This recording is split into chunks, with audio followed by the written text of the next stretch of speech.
ಪ್ರತಿಬಿಂಬ.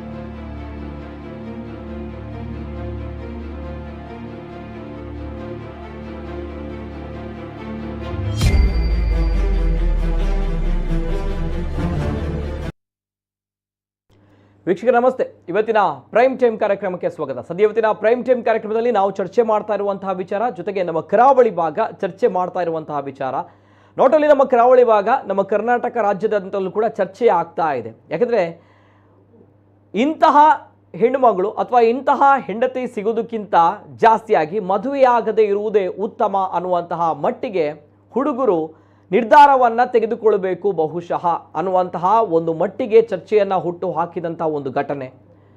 ಅಕ್ಟೋಬರ್ 21 ನಡೆದಿರುವಂತಹ ಈ ಒಂದು ಘಟನೆ ಬಹಳಷ್ಟು ಸಂಚಲನವನ್ನು ಸೃಷ್ಟಿ ಮಾಡ್ತಾ ಇದೆ ಕರಾವಳಿ ಭಾಗದಲ್ಲಿ. ಜೊತೆಗೆ ಅದರಲ್ಲೂ ಕೂಡ ಉಡುಪಿಯನ್ನೇ ಬೆಚ್ಚಿ ಬೀಳಿಸಿದಂತಹ ಒಂದು ರೀಲ್ಸ್ ಆಂಟಿಯ ಲೇಡಿ ಕಿಲ್ಲರ್ನ ಬಣ್ಣ ಬಯಲಾಗಿದ್ದಂತಹ ಒಂದು ಘಟನೆ ಇದು. ಜೊತೆಗೆ ಪ್ರತಿಯೊಬ್ಬರು ಕೂಡ ಮದುವೆ ಆಗದಿದ್ರೂ ಪರವಾಗಿಲ್ಲ, ಆದರೆ ಇಂಥ ಹುಡುಗಿ ಬೇಡ ಸ್ವಾಮಿ, ಇಂತಹ ಹೆಂಡತಿ ಯಾರಿಗೂ ಕೂಡ ಸಿಗಬಾರ್ದು ಸ್ವಾಮಿ ಅನ್ನುವಂತಹ ನಿಟ್ಟಿನಲ್ಲಿ ಪ್ರತಿಯೊಬ್ಬ ಹುಡುಗರು ಕೂಡ ಸದ್ಯದ ಪರಿಸ್ಥಿತಿಯಲ್ಲಿ ಕೇಳ್ತಾ ಇರುವಂತಹ ವಿಚಾರ. ಮದುವೆ ಆಗ್ತಾ ಇವೆ ಅಂತ ಬಂದಾಗ ಇಂಥವರನ್ನ ನೋಡಿ ಅಥವಾ ಅಂಥವರನ್ನ ನೋಡಿ ಅಥವಾ ಈ ಇತ್ತೀಚಿನ ದಿನಗಳಲ್ಲಿ ಬೆಳೀತಾ ಇರುವಂತಹ ಯುಗದಲ್ಲಿ ಯಾಕೆ ಈ ವಿಚಾರ ಬರುತ್ತೆ ಅಂತ ಬಂದಾಗ ಇಲ್ಲಿ ಎರಡು ವಿಚಾರಗಳು ಪ್ರಮುಖವಾಗಿ ಮೇಲ್ನೋಟಕ್ಕೆ ಕಂಡು ಬರುತ್ತೆ ಈ ಒಂದು ರೀಲ್ಸ್ ಆಂಟಿಯ ಲೇಡಿ ಕಿಲ್ಲರ್ನ ಈ ಒಂದು ಘಟನೆಯಲ್ಲಿ. ಯಾಕಂದರೆ ಕರಿಮಾಣಿ ಮಾಲೀಕ ನೀನಲ್ಲ ನೀನಲ್ಲ ಅನ್ನುವಂಥ ನಿಟ್ಟಿನಲ್ಲಿ ಹಾಡನ್ನು ಹಾಡಿದ್ಲು, ರೀಲ್ಸನ್ನು ಮಾಡಿದ್ಲು, ಕೊನೆಗೆ ತನ್ನ ಗಂಡನನ್ನು ಕೊಂದೇ ಬಿಟ್ಲು. ಯಾಕಂದರೆ ಕರಿಮಣಿ ಮಾಲೀಕ ಆತ ಅಲ್ಲ, ಬೇರೆ ಯಾರೋ ಇನ್ನೊಬ್ಬ ಮಾಲೀಕ ಇದ್ದಾನೆ ಆಕೆಗೆ. ಹಾಗಿದ್ದಾಗ ಆ ಮಾಲೀಕನಿಗೋಸ್ಕರ ಈ ಕರಿಮಣಿ ಮಾಲೀಕನನ್ನು ಮುಗಿಸೇ ಬಿಟ್ಲು ಈಕೆ. ನಮ್ಮ ಉಡುಪಿ ಕಾರ್ಕಳದಲ್ಲಿ ಅಂದರೆ ಅಧಿಕಾರಿನಲ್ಲಿ ನಡೆದಿರುವಂತಹ ಘಟನೆ, ಆ ಪ್ರತಿಮಾ ಅನ್ನುವಂತಹ ಪ್ರಣಯಾಂತಕಿ ಮಾಡಿರುವಂತಹ ಈ ಒಂದು ಘಟನೆ ತಮಗೆಲ್ಲರಿಗೂ ಕೂಡ ಗೊತ್ತಿದೆ. ನಿನ್ನೆಯಿಂದ ಬಹಳಷ್ಟು ಆಕ್ರೋಶಗಳು, ಬಹಳಷ್ಟು ಭಯ ಆತಂಕ ಸೃಷ್ಟಿಯಾಗಿದೆ. ಯಾಕೆ ಅಂತ ಬಂದಾಗ ಆಧುನಿಕತೆಯ ಭರಾಟೆಯಲ್ಲಿ ನಾವು ಬೆಳೀತಾ ಇದ್ದೀವಿ.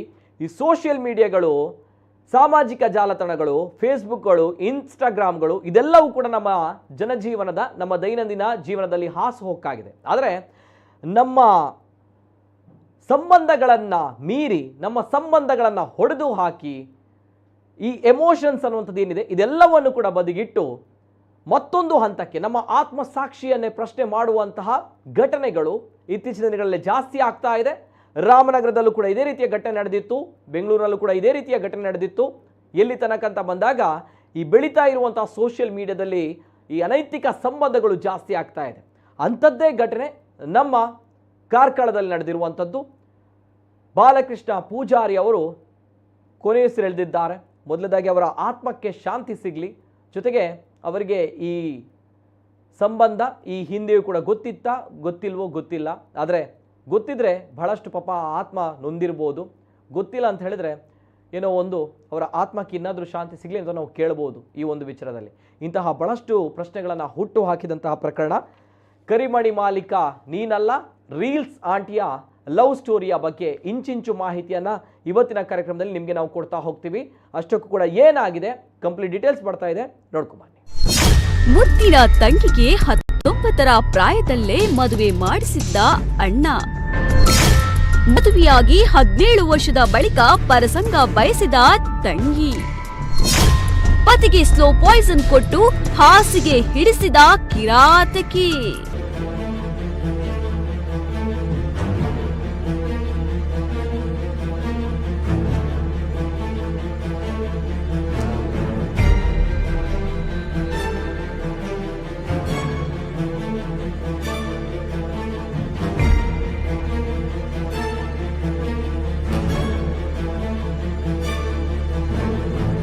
ಇದೊಂದು ಆಡಿಯೋ ಕೇಳಿದ್ರೆ ಎಂಥವರಿಗೂ ಒಂದು ಕ್ಷಣ ಇಂತಹ ಪರಿಸ್ಥಿತಿ ಯಾರಿಗೂ ಬಾರದಿರಲಿ ಅಂತ ಅನಿಸಬಹುದು. ಇದು ಪ್ರಿಯಕರನ ಜೊತೆ ಸೇರಿ ಪತಿಯನ್ನೇ ಕೊಲೆ ಮಾಡಿದ ಉಡುಪಿ ಜಿಲ್ಲೆಯ ಅಧಿಕಾರಿನ ಪ್ರತಿಮಾಳ ತಪ್ಪೊಪ್ಪಿಗೆ ಮಾತ್ರ ಅಲ್ಲ, ಮಂಡಿಸಲಾಗದ ತಪ್ಪು ಮಾಡಿದ ತಂಗಿಯ ಬಗ್ಗೆ ಅಣ್ಣ ತಳೆದ ಕಟು ನಿಲುವಿನ ಭಾವುಕ ಕ್ಷಣ ಕೂಡ ಇದರಲ್ಲಿ ಅಡಗಿದೆ.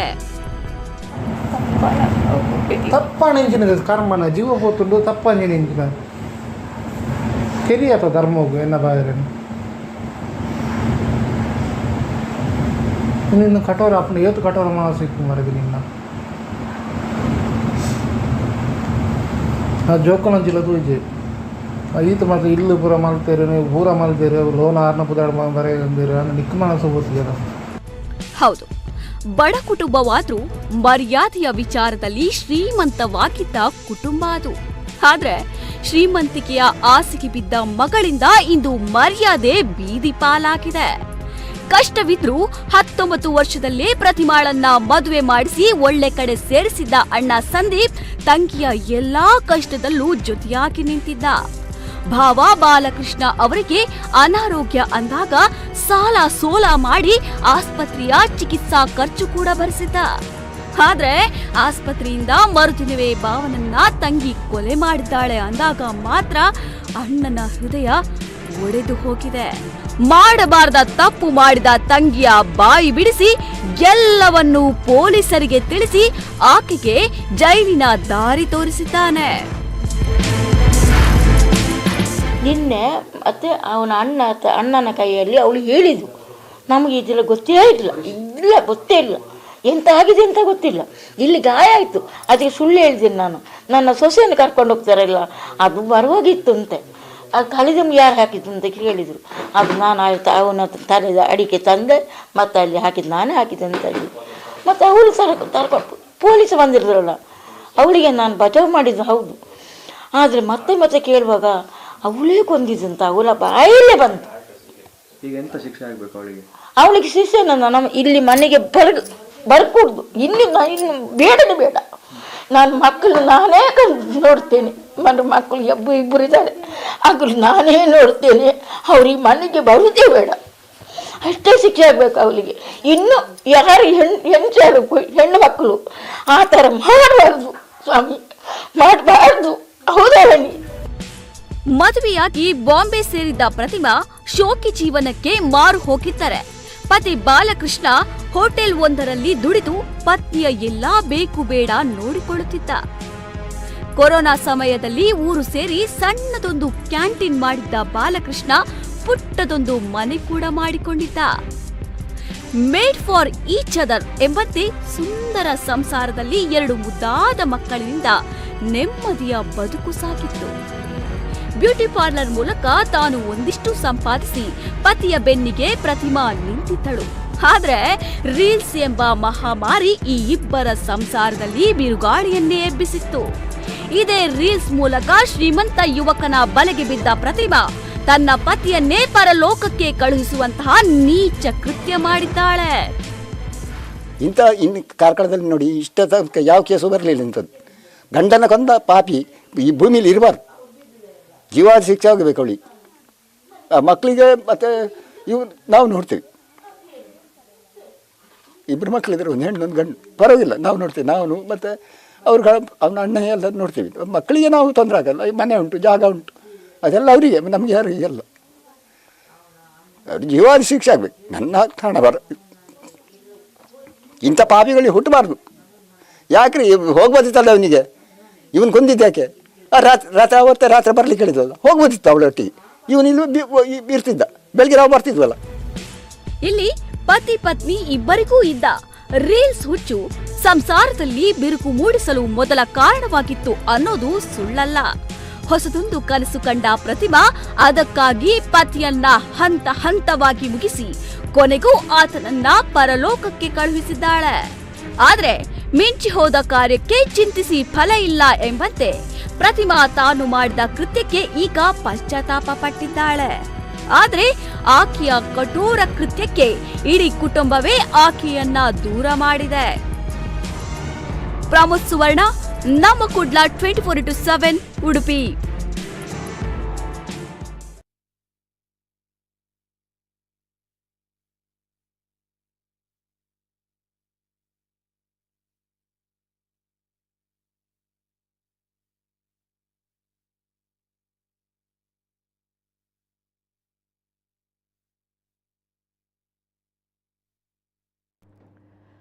ಇದು ಆ ಪ್ರಣಯಾಂತಕಿ ಕಿಲ್ಲರ್ ಲೇಡಿ ಪ್ರತಿಮಾ ತೆಗೆದುಕೊಂಡಿರುವಂತಹ ನಿರ್ಧಾರ. ಮದುವೆ ಆಗುತ್ತೆ, 19ನೇ ವಯಸ್ಸಿನಲ್ಲೇ ಮದುವೆ ಮಾಡಿಕೊಡ್ತಾರೆ. ಜೊತೆಗೆ ಆ ಗಂಡ ಬಾಲಕೃಷ್ಣ ಪೂಜಾರಿ ಅವರು ಪಾಪ ಹೋಟೆಲ್ ಬಿಸ್ನೆಸ್ ಮಾಡ್ಕೊಂಡಿರ್ತಾರೆ. ಹೋಟೆಲ್ನಲ್ಲಿ ದುಡಿದು ಇಂತಹ ಒಂದು ಶೋಕಿ ಜೀವನ ನಡೆಸುವಂತಹ ಹೆಂಡತಿ. ಕೆಲವರು ಹೇಳ್ಬೋದು, ಆದರೆ ಹೇಳಲೇಬೇಕಾಗುತ್ತೆ. ಯಾಕಂದರೆ ಇದು ಆರೋಪಿಗಳಲ್ಲ, ಇವರು ಅಪರಾಧಿಗಳು. ಯಾಕಂದರೆ ಆ ಹೆಣ್ಮಗಳು ಅಂದರೆ ಆ ಹೆಂಡತಿ ಅಥವಾ ಆ ಒಂದು ಪ್ರತಿಮಾ ಅನ್ನುವಂತಹ ಮಹಿಳೆ ಏನಿದ್ದಾಳೆ ನೇರವಾಗಿ ಒಪ್ಕೊಂಡಿದ್ದಾಳೆ. ನಾವು ಈ ರೀತಿ ಸ್ಲೋ ಪಾಯ್ಸನ್ಗಳನ್ನು ಕೊಟ್ಟು ಗಂಡನನ್ನು ಮುಗಿಸಿದ್ವಿ, ಗಂಡನ ಒಂದು ಬದುಕನ್ನು ಅಲ್ಲಿಗೆ ಅಂತ್ಯ ಮಾಡಿದ್ವಿ, ಸ್ಲೋ ಪಾಯ್ಸನನ್ನು ಕೊಟ್ಟು. ಯಾರೆಲ್ಲ? ಆಕೆಯ ಪ್ರಿಯಕರ ಒಂದು ಶ್ರೀಮಂತ ಕುಟುಂಬದಿಂದ ಬಂದಂತಹ ವ್ಯಕ್ತಿ. ಸೊ ಹಾಗಿದ್ದಾಗ ಆಕೆಯ ದಿಲೀಪ್ ಹೆಗ್ಡೆ ಅನ್ನುವಂತಹ ಪ್ರಿಯಕರ ಏನಿದೆ ನೋಡಿ, ಆತ ಜೊತೆಗೆ ಈ ಒಂದು ಪ್ರತಿಮಾ ಈಕೆ ಇಬ್ಬರು ಸೇರಿಕೊಂಡು ಗಂಡನ ಬದುಕನ್ನು ಅಲ್ಲಿಗೆ ಮುಗಿಸ್ತಾಳೆ, ಸ್ಲೋ ಪಾಯ್ಸನನ್ನು ಕೊಟ್ಟು.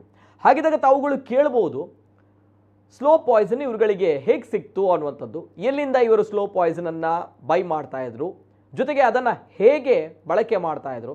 ಪ್ರತಿದಿನ ಊಟದಲ್ಲಿ ಗಂಡನಿಗೆ ಸ್ಲೋ ಪಾಯ್ಸನನ್ನು ಈ ಪ್ರತಿಮಾ ನೀಡ್ತಾ ಇದ್ಲು. ಅದಕ್ಕೂ ಕೂಡ ಗಂಡನಿಗೆ ವಯಸ್ಸು ಅಂತ ಬಂದಾಗ 45 ವರ್ಷ. ಇಲ್ಲಿ ಆಗಿರುವಂಥ ವಿಚಾರ ಇದು. 45 ವರ್ಷಕ್ಕೆ ಬಾಲಕೃಷ್ಣ ಪೂಜಾರಿ ಅವರು ತೀರಿ ಹೋಗ್ತಾರೆ. ಇದು ಹೇಗೆ ಸಾಧ್ಯ ಅನ್ನುವಂಥದ್ದು ಬಾಲಕೃಷ್ಣ ಪೂಜಾರಿಯವರ ತಮ್ಮ ಅಂದರೆ ಅವರ ಕಸಿನ್ ತಮ್ಮನಿಗೆ ಸ್ವಲ್ಪ ಒಂದು ಅನುಮಾನ ಬರುತ್ತೆ. ಹೇಗೆ ಈ ಬಾಲಕೃಷ್ಣ ಅವರು 45 ವರ್ಷಕ್ಕೆ ತೀರಿ ಹೋಗ್ತಾರೆ, ಏನಾಗಿದೆ, ಅವರುಗಳ ಅಂಗಾಂಗ ದೌರ್ಬಲ್ಯ ಆಗುತ್ತೆ, ಡ್ಯಾಮೇಜ್ ಆಗುತ್ತೆ, ಅಷ್ಟು ಕೂಡ ಸರಿ ಇದ್ರಲ್ವಾ ಬಾಲಕೃಷ್ಣ ಪೂಜಾರಿ, ಏನಾಯಿತು ಅವರಿಗೆ? ಹೆಂಡತಿ ಜೊತೆ ರೀಲ್ಸ್ ಕೂಡ ಮಾಡ್ತಾಯಿದ್ರು. ಜೊತೆಗೆ ಆಕೆ ಬಾಲಕೃಷ್ಣ ಪೂಜಾರಿ ಅವರ ತಂದೆ ಹೇಳುವ ಪ್ರಕಾರ ಈಕೆ ತನ್ನ ಮಗನನ್ನು ತಬ್ಬಿಕೊಳ್ತಾ ಇದ್ಲು, ಕಿಸ್ ಮಾಡ್ತಾ ಇದ್ಲು, ರೀಲ್ಸ್ ಮಾಡ್ತಾ ಇದ್ಲು, ಅನ್ಯೋನ್ಯವಾಗಿದ್ದರು ಗಂಡ ಹೆಂಡತಿ.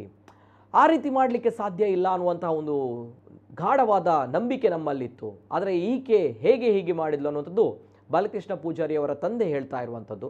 ಇವೆಲ್ಲ ಜೊತೆಗೆ ಈ ದೂರು ಕೊಟ್ಟರಲ್ವಾ, ಅಂದರೆ ಅನುಮಾನ ಶುರುವಾಗಿತ್ತಲ್ವಾ, ಅಂದರೆ ಬಾಲಕೃಷ್ಣ ಪೂಜಾರಿ ಅವರ ತಮ್ಮ ಅಂದರೆ ಕಸಿನ್ ಒಬ್ಬರು ಇದ್ದಾರೆ. ಸೊ ಅವರಿಗೆ ಈ ಅನುಮಾನ ಹುಟ್ಟು ಹಾಕಿತ್ತು. ಅವರು ಪೊಲೀಸ್ ಕಂಪ್ಲೇಂಟ್ ಕೊಟ್ಟಿರುವಂಥದ್ದು. ಅಂದರೆ ಈ ಸಾವಿನಲ್ಲಿ ನನಗೆ ಅನುಮಾನ ಇದೆ ಅನ್ನುವಂಥ ನಿಟ್ಟಿನಲ್ಲಿ. ಯಾಕಂದರೆ ಸರಿಯಾಗಿದ್ದಂತಹ ಬಾಲಕೃಷ್ಣ ಪೂಜಾರಿ ಏಕಾಏಕಿಯಾಗಿ ಅವರು ಹಾಸಿಗೆಯನ್ನು ಹಿಡಿತಾರೆ, ಜೊತೆಗೆ ಅವರುಗಳು ಚೇತರಿಸಿಕೊಳ್ತಾ ಇಲ್ಲ, ಜೊತೆಗೆ ಎಲ್ಲಿ ತನಕ ಅಂತ ಬಂದಾಗ ಅವರನ್ನು ಆಸ್ಪತ್ರೆಗೆ ದಾಖಲು ಮಾಡ್ತಾರೆ. ನಮ್ಮ ಉಡುಪಿ, ಮಣಿಪಾಲ ಹೀಗೆ ಪ್ರತಿಷ್ಠಿತ ಆಸ್ಪತ್ರೆಗಳಿಗೆ ದಾಖಲು ಮಾಡಿದ್ರು ಕೂಡ ಅವರು ರಿಕವರಿ ಆಗಲ್ಲ. ಸೊ ತದನಂತರ ಅವರನ್ನು ಬೆಂಗಳೂರಿನ ಆಸ್ಪತ್ರೆಗೆ ದಾಖಲು ಮಾಡ್ತಾರೆ, ಅಲ್ಲೂ ಕೂಡ ಅವರು ರಿಕವರಿ ಆಗಲ್ಲ. ತದನಂತರ ಅವರನ್ನು ಮನೆಗೆ ಕರೆದುಕೊಂಡು ಬರಲಿಕ್ಕಾಗುತ್ತೆ. ಇವೆಲ್ಲವುಗಳನ್ನು ನೋಡಿದಾಗ ಸರಿಯಾಗಿದ್ದಂತಹ ಬಾಲಕೃಷ್ಣ ಪೂಜಾರಿ ಹೇಗೆ ಏಕಾಏಕಿ ಹಾಸಿಗೆ ಹಿಡಿದ್ರು, ಜೊತೆಗೆ ಹೇಗೆ ಎಲ್ಲಿ ತನಕ ಅಂತ ಬಂದಾಗ ಕೊನೆಯದಾಗಿ ಅವರಿಗೆ ಸ್ವತಃ ಊಟ ಮಾಡಲಿಕ್ಕೂ ಕೂಡ ಆಗ್ತಾ ಇರಲಿಲ್ಲ. ಅಷ್ಟರ ಮಟ್ಟಿಗೆ ಅವರ ಅಂಗಾಂಗ ವೈಫಲ್ಯ ಆಗ್ತಾ ಇತ್ತು, ಅಷ್ಟರ ಮಟ್ಟಿಗೆ ಅವರು ದುರ್ಬಲಗೊಳ್ತಾ ಇದ್ರು. ಸೊ ಹಾಗಿದ್ದಾಗ ಏನು ಕಾರಣ ಅಂತ ಬಂದಾಗ ನೇರವಾಗಿ ಆಕೆ ಕಿಲ್ಲರ್ ಲೇಡಿ ಒಪ್ಪಿಕೊಂಡಿರುವಂಥ ಸತ್ಯ, ತನ್ನ ಗಂಡನಿಗೆ ಸ್ಲೋ ಪಾಯ್ಸನನ್ನು ಪ್ರತಿನಿತ್ಯ ಊಟದಲ್ಲಿ ನಾವುಗಳು ಕೊಡ್ತಾ ಇದ್ವಿ ಅನ್ನುವಂಥದ್ದು. ಸ್ಲೋ ಪಾಯ್ಸನ್ ಹೇಗೆ ಬಂತು ಅಂತ ಬಂದಾಗ ಆಕೆಯ ಪ್ರಿಯಕರಿದ್ದಾರಲ್ವಾ, ಇಬ್ಬರು ಸೇರಿಕೊಂಡು ಮಾಡಿರುವಂತಹ ಈ ಒಂದು ಷಡ್ಯಂತ್ರ, ಈ ಒಂದು ಕಿಲ್ಲರ್ ಪ್ಲ್ಯಾನ್. ಜೊತೆಗೆ ಈ ಬಾಲಕೃಷ್ಣ ಪೂಜಾರಿಯವರಿಗೆ 45-46 ವರ್ಷವಾಗಿರ್ಬೋದು, 45ರಿಂದ 44ರಿಂದ 45 ವರ್ಷ, ಜೊತೆಗೆ ಈಕೆಗೆ 38 ವರ್ಷ, ಜೊತೆಗೆ ಆತ ಪ್ರಿಯಕರ ಏನಿದ್ದಾನೆ ದಿಲೀಪ್ ಹೆಗ್ಡೆ, ಪ್ರಿಯಕರನಿಗೆ ಆಗಿರುವಂಥದ್ದು 28-29 ವರ್ಷ. ಸೊ ಹಾಗಿದ್ದಾಗ ಅಜಗಜಾಂತರ ವರ್ಷಗಳ ವಿಚಾರ, ಅಂದರೆ ಅವರ ಪ್ರಾಯದ ವಯಸ್ಸು ಕೂಡ ಬಹಳಷ್ಟು ಚರ್ಚೆಗಳನ್ನು ಹುಟ್ಟು ಹಾಕ್ತಾ ಇದೆ. ಅದರ ಬಗ್ಗೆ ಕೂಡ ನಾನು ಮಾತನಾಡ್ತೀನಿ. ಜೊತೆಗೆ ಈ ಪ್ರತಿಮಾ ಅನ್ನುವಂತಹ ಕಿಲ್ಲರ್ ಲೇಡಿ ಏನಿದ್ದಾಳೆ, ಈ ವಿಚಾರವನ್ನು ಪ್ರಥಮವಾಗಿ ಪ್ರಸ್ತಾಪ ಮಾಡಿರುವಂಥದ್ದು ಆಕೆಯ ಅಣ್ಣನ ಜೊತೆ. ಆಕೆಯ ಅಣ್ಣ ತೆಗೆದುಕೊಂಡಿರುವಂಥ ನಿರ್ಧಾರ ಈ ಒಂದು ಕೇಸ್ನಲ್ಲಿ ಪ್ರಮುಖ ಪಾತ್ರವನ್ನು ವಹಿಸುತ್ತೆ. ಆ ಒಂದು ಆಡಿಯೋ ಬಹಳಷ್ಟು ವೈರಲ್ ಆಗ್ತಾ ಇದೆ. ಈ ಒಂದು ಸಾವಿನ ಸುದ್ದಿಯನ್ನು, ಈ ಒಂದು ಹತ್ಯೆಯ ಸುದ್ದಿಯನ್ನು ಮೊದಲೇದಾಗಿ ಈ ಒಂದು ವಿಚಾರವನ್ನು ಬಿಚ್ಚಿಟ್ಟದ್ದು ಪ್ರತಿಮಾ ಆಕೆಯ ಅಣ್ಣನ ಜೊತೆ. ಏನು ಹೇಳಿದ್ಲು, ಡೀಟೇಲ್ಸ್ ಬರ್ತಾ ಇದೆ, ನೋಡ್ಕೊಂಬನ್ನಿ.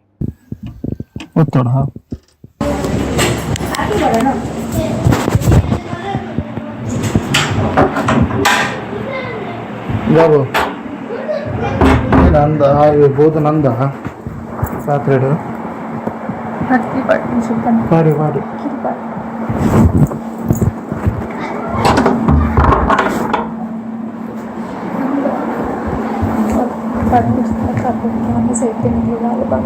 అయితే ఈ సైడ్ ఎక్కుతున్నారు ఇంక బేజారిచ్చు ప్రామిస్ పోయి ఎన్న దేవుడు పోయేస్తారు ఇంక బేజారిచ్చు అండ్ ఆయన దాని ఎత్తిని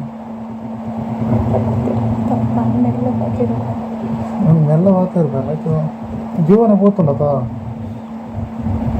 ಜಾಗ ಎತ್ತೀನಿ ಅಂತಾರೆ ದೇವರನ್ನು నీకు ఈయన బంగ పోతారు ಒಂಜಿ ಇದಲ್ಲ ಒಂದು ಯಾರನ್ನ ಕೊಂಡವನ ಒಂದು ವ್ಯಾಪಾರ ಎತ್ತು ನಾವು ಮಿತ್ತೊಂದು ಇತ್ತು ನಾನು ಅರೆಗೂ ನ್ಯಾಯ ಕೊಡೋದು ಮಿತ್ತು పోయినారు ಇದು నీ సైలో ఓకే ಎಂಕ್ ಬೇಜಾರಿ ನೀ ಎಂತ ಪ್ರಾಮಿಸ್ ಅಂತ ಎನ್ನ ಮನಸ್ಸು ಬುದ್ಧ ಅಂತ ಎಂಕ್ ಬೇಜಾರಿ ಯೂಸ್ ಆಯ್ತಾರ ನಾನು ನಾನು ಇದು ಮುಟ ಪೊರ್ಂಬಿಯಾನ ಆರೊಂದು ಹುಷಾರ ಬರ್ತದೆ ನಾನು ಹುಷಾರಾಗ್ಬೋದೇ ನನ್ನ ಕಾಲಿ ಉಂದಿತ್ತು ಮಾತ್ರ ಅದು ಗೊತ್ತಾಗ ಕಾಲು ಕೈ ಕಾಲದ ಒಂದು ಮಸಾಜ್ ಇತ್ತು ಮಾತ್ರ ದಾಯಕಿರ್ನಿ ತಪ್ಪಾಣತ್ತು ದಾಯ ಕೆರ್ನಿದಾಗ ಹಿಂಗೆ ಪನ್ನು ಕೆರ್ನಿದಾಗ ಹಿಂಗೆ ಪನ್ನು ಎಲ್ಲ ಆಯ್ತು ಒಂದೇ ಕ್ವಶನ್ ಯಾನ್ ಇನ್ನಟ್ಟು ಮೂರು ಇಲ್ಲಾಡ್ತೀವಿ ನಾನು ಕೆರ್ತೋಯ್ ಎಂಗ್ಳು ಅಡೇ ಜನ ತಿನ್ ಗೋಡ ಮದ್ದೇಡು ಗೋಡ ಏನೋ ಅಲ್ಲಕ್ಕೆ ಇರ್ತೋತ ದೇವ್ರಲಕ್ಕೆ ತನ್ನ ಬಾಗಿಲಂತ ಎತ್ತಾತ ಮರದಿ ಈಲ ಹೊತ್ತು ಬರ್ತದನ ఆయన ఈ ఫోన్ మొత్తం పనియా బర్రా కరెక్ట్ పని నిన్న పనిష్మెంట్ ఆయన కಮ್ಮಿ ಅಲ್ಪಾಗ ಈ ಕರೆಕ್ಟ್ ಪನ್ ಯಾ ಪೋಯ್ಬೇಕು ఆయన ಎತ್ತಿನ ನಿನ್ನ ಬೇತ ಮೊಬೈಲ್ నుంచి ಉಂಡು ಗತ పోయిட்டு వా మొబైల్ ఆయన ఎత్తిని నిన్నట్లు ఎత్తిని ఎత్తుది నా ಕೆರ್ಕಾನ್ ಬಂದನ ಪಕ್ಕತ್ತು ಏನು ಮನಸ್ಸೇನು ಪೂರ ಪೋತು ನನ್ನ ಹನ್ನೊಂದು ಈನೊಂದು ಬಂದಲು ಎತ್ತಿನ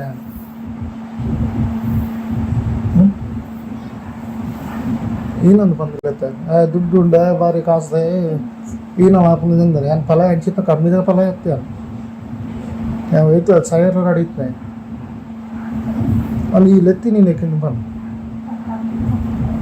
ತಪ್ಪಾಣ ಜೀವ పోతుంది నన్ను ఇంకా తప్పంది జీవ పోతుండు నన్ను ఇంక తప్పును మాపి కొడున ఇద్దముట నీకు అయినా ತಿಂಗಳು ಮಲ್ತಾ ಇರ್ತಾರೆ ಊರೈತೆ ಇದು ಬತ್ತ ಮಂಡ್ಯದ ಅಂತಲ್ಲ ಪದರಾಡಿಗೆ ಈಗ ಎಮ್ಮೆ ಆಯ್ತು 68 ಹೋದೆ ಈಗ ಒಂದು ಮೆಡಿಕಲ್ ಚೆಕ್ ಮಾಡ್ತಿದ್ದು ಒಂದು ಕಾಯಿಲೆ ಇಜ್ಜಿ ಭಾಳ ಟೆನ್ಷನ್ ಅಂತ ಎಂಕ ಇದು ಟೆನ್ಷನ್ ಇಪ್ಪಣ ನಿಕ್ಕ ಒಂದು ಕಡಂಗಿ ನೀವು ಜಾಗ್ರತೆ ಪಡುತ್ತೆ ನತ್ತ ನಿಕ್ಕ ಯಾವ ನಿನ್ನ ಜೇದು ಏನು ಚಲೋ ಈ ಇಲ್ಲ ತಂದು ഞാൻ പോയി mana jam kullu kan dera kya pui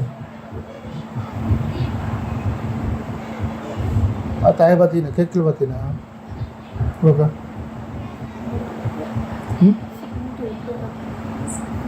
acha mella pan atay bati na matte agle pur anchu untara banta na allo paather undo ni monte anchu untirvana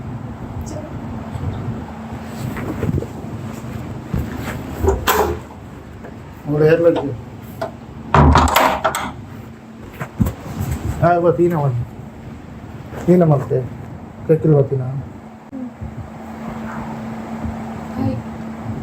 ನಮ್ದು ಆರು ಎಚ್ಚರಿಕೆ ಇರ್ತೀರ ಗೊತ್ತಾ ಜೆತ್ತಿತ್ತು ಲೈದಿನಿ ಆತ ಏರ್ಲ ಜರ್ಬಲೇನು ದಾಯಾಗಿಂತ ಮಾಡ್ತೀವಿ ನಾನು ಮಾತಾಡ ಆಸೆ ಮಾಡ್ತು ನೀನು ಅಲ್ಲಾರೇನು ಒರಿಗೆ ಬೋದ್ನೇ ಚೆನ್ನಾಗ್ತದೆ ಒರಿಗೆ ಕಾರಡು ಹೋಯ್ದನಾ ಅಲ್ಲಿ ಅಟ್ಟ ಸಂಜೆ ಗೊತ್ತಿದೆ ಬರ ಅಟ್ಟ ಸಂಜೆ ಗೊತ್ತಿದೆ ಬರ ದುಮ್ಲ ಬೋದೆ ನಡೆ ಬೇಕಂಚು ತೋತೆ ಅಂದ ಯಪ್ಪ ಅಪ್ಪಣ ಇಲ್ಲ ಎಡೆಗೆ ಬತ್ತಿ ಪಡತ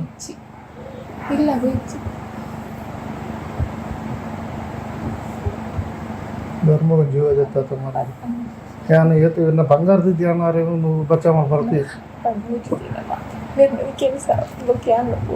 ಈ ಪೋಲ ಹೆಂಗ್ ಬೇಜಾರಿ ಈ ಪೋಲ ಹೆಂಗ್ ಸತ್ತೆಲ್ಲ ಬೇಜಾರಿ ಸೈತಾರ ಹೆಂಗ್ ಬೇಜಾರಿ ಬೆತ್ತು ತುದೆಕ್ ದಕ್ಕುವೆ ಇನ್ನೂ ಗಂಟದ ತುದೆಕ್ ದಕ್ಕುವೆ ನಿನ್ನ ಕಾರ್ಯಕ್ರಮ ಮಲ್ಪೋಯ್ ನೇರತ್ ಮಲ್ತೊಂದಿಲ್ಲ ಕ್ರಿಯಾಕ್ರಮ ಮಲ್ಪೋಯ್ ನನ್ನ ದೆತ್ತದ ಜೋಕ್ಲನೆ ಅಂತ ಮಂಡ್ಯ ಚಜ್ಜಿ ಅಂಡ್ ಅರಿನ ಧರ್ಮ ದೆತ್ತ మరి ఆయన ఎత్తుద్ది ఆ వరసీని ಎಂಚಾವ್ರು ಏನದ ಇಲ್ಲ ನಿಕ್ಕ ಟೈಮ್ ಕೂಡ ಮದ್ಮೇಲೆ 13 ವರ್ಷ ಮದ್ಮೇಲೆ ಯಾನೀನ ತಪ್ಪು ಮಾಡಿದೆ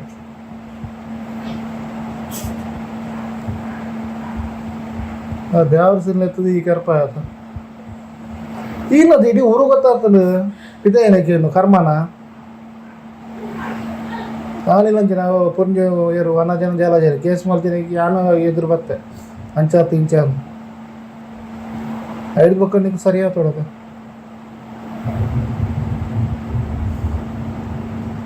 ಅದು ಒರಿಗೆ ಹೋದನು ಬೇತಾ ಇರ್ಲಿತ್ತಾರೆ ಕರೆಕ್ಟ್ ಬನ್ನಿ ಮನಸ್ಸು ಒಂದು ತಡೆ ಒಂದು ಎಷ್ಟು ಜನ ಇರ್ತೀರ ಬನ್ನಿ ಎಲ್ಲ ಜೊತೆ ಪೂರ ಗೊತ್ತಾಗ್ಬಿಡು ಆಯ್ತು ಎಷ್ಟು ಜನ ಇರ್ತೀರಿ ಅಂತ ಪ್ರಾಮಿಸ್ ಬಂದು ಹೊರಿಗೆ ಬೋದನೆ ಬತ್ತದ ಆಯ್ನಿ ಬತ್ತದ ಮುಂಕು ಬತ್ತದು ಕೇರ್ಲಿ ಅಪ್ಪಾಗ ನಿಂಗೆ ಬೇಜಾರಾಯ್ಯ ತಪ್ಪಾಣ ಇಂಚಿನ ಕರ್ಮನ ಜೀವ ಹೋತುಂಡು ತಪ್ಪಾಂಜಿನ ಇಂಚಿನ ಕೆರಿಯಪ್ಪ ಧರ್ಮ ಹೋಗು ಎನ್ನ ಬಾಯರೇನು ನಿನ್ನ ಕಠೋರ ಅಪ್ಪನ ಏತು ಕಠೋರ ಮಾನಸ ಇತ್ತು ಮರದಿ ನಿನ್ನ ಜೋಕಲಂಚಿಲ್ಲ ತೂಜೆ ಈತ ಮಾತ್ರ ಇಲ್ಲು ಪೂರ ಮಲ್ತೇರು ನೀವು ಪೂರ ಮಲ್ತೇರು ಲೋನ ಆರ್ನ ಪುದಾಡ ಬರೆ ಅಂದಿರು ಅಂದ್ರೆ ನಿಕ್ಕ ಮನಸ್ಸು ಬೋಸಿದ ಆಯ್ಲ ಅಂಚೆನೆ ಬಿಡ್ಬುಜಿ ಬಟ್ ಇತ್ತೇನೆ ಇನ್ನು ಬೇತ ಮೊಬೈಲ್ ಇಪ್ಪು ಫೋನ್ ಮಲ್ತು ಬರ್ನ ಆಯ್ಲ ಅಂಚೆನೆ ಬಿಡ್ಬುಜಿ ನಾನು ಹಿಂಗೆ ಕ್ಲಿಯರ್ ಅವಡ ಬೋಯ್ದೇನೆ ಇದ್ದೇನೆ ಕ್ಲಿಯರ್ ಅವಡ ಇಲ್ಲ ಫಿಂಗರ್ ಪ್ರಿಂಟ್ ಗೊತ್ತಾಪ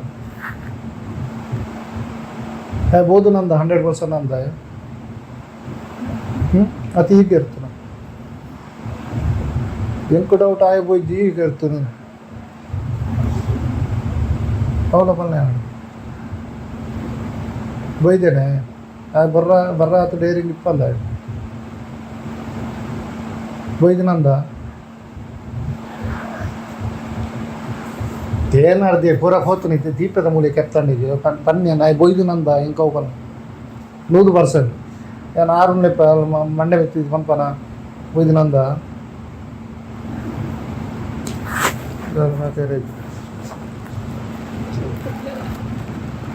ಈನ ಕುಳಿದೆ ಜೀವ ಕೆರ್ತ ಮಲ್ದೆ ಯಾರೀನ ಕುಲ್ಲು ನಿನ್ನೊಟ್ಟು ಈ ತಂಗಡಿ ಎತ್ತ 3 ತಿಂಗಳು ದುಂಬೆ ಡಿಸೈಡ್ ಮಲ್ದೆ ನಿನ್ನೊಟ್ಟಿರೋ ಕುಲ್ದು ಎಂಕಿ ನೋಡು ನಾನು ಒಂಜೆ ನಿಕ್ಕ ಪನಿಷ್ಮೆಂಟ್ ಆವಡಾತೆ ಅರಿಗೂ ಮೋಕ್ಷ ಕೊಡಾತೆ ಈ ಆಡ ದುಡ್ಡು పోయేది ಕಮ್ಮಿದ ಫಲ ಎತ್ತಿ ಅಲ್ಲ ಎನ್ನ ಕರ್ತವ್ಯ ಮಲ್ಪೇನೆ ಮದ್ವೆ ಅಂತ ಕೊಡ್తున్నದು ಆಗ್ಲ ತಿಕ್ಕೊಂಡು ಇಕ್ಲ ತಿಕ್ಕೊಂಡು ಮತ್ತೆ ಪೊಲೀಸ್ ಲೆಪ್ಪಡ ಒಂದು ಪೂರ ನಮ್ಮ ಮೊಬೈಲ್ ಉಂಡ ತೂಡ ತುಪ್ಪಾಡ ನಿಜ ನಾನು ಆತು ಮಾಡ್ತಾ ಆಸೆ ಮಾಡ್ತದೆ ಇದು ಕೆರಿ ಆತ ಮಾರದೆ ಆತ ಭಂಗ ಬರ್ತಿನಾರೆ ನೆಕ್ಕು ದೇವರ ಕ್ಷಮೆ ಕೊರುವೆರ ನಿಕ್ಕು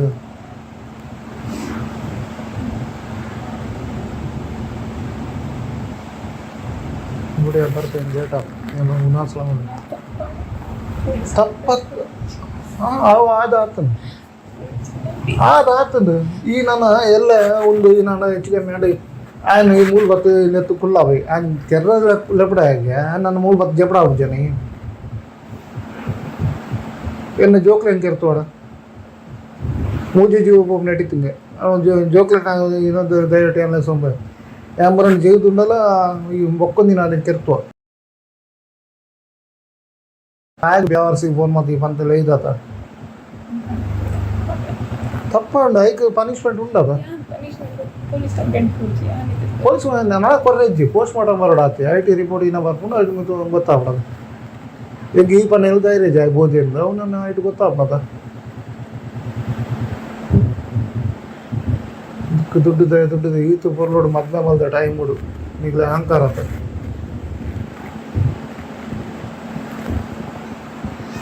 ರಿಪೋರ್ಟ್ ಬರೋದು ಅರೆ ಕೊಂಚ ಒಂದು ತಿಕ್ಕೊಡೋದು ಮಿತ್ತಡು ನೀನ ತಿಕ್ಕ ನನ್ನ ಈ ಆಯಬೋ ತಿಕ್ಕೋಡು ಆತಿ ಪೋಲು ಗ್ರೇಟ್ ಅವು ಗ್ರೇಟ್ ಅದು ಯಾನ್ ನಿನ್ನ ಅಂಟದ ತುದೇಕ್ ರಾಕ್ವೆ ನಿನ್ನ ಕೊಂಚ ಕ್ರಿಯೆ ಕ್ರಮ ಮಲ್ಪುಜೆ ಆತೆ ಹಿಂಗೆ ಆತೆ ಬಿಡು ಎದುರು ಮಟ್ಟ ಪೂರ ಎದುರು ಬತ್ತ ಎನ್ನ ಜೀವ ಚಾಸಂತಲ್ಲ ಟೆನ್ಷನ್ ದೇತೊಂದು ಇದ್ರ ಮಟ್ಟ ಬಂತೆ ಪಾಪ ಆರ್ಲ ಐಟೇ పోయింది ಪಾಪ ಟೆನ್ಷನ್ ದೇವದ ಕಡಂಜಂಡ ಇದ್ರ ಮಟ್ಟ ಸರಿ ಆಯ್ತು ಮರ್ಯಾದೆ పోయి ನನ್ನ ಯಾನೇ ಎತ್ತದ ಮರ್ಯಾದೆ ಕಾಪಾಡು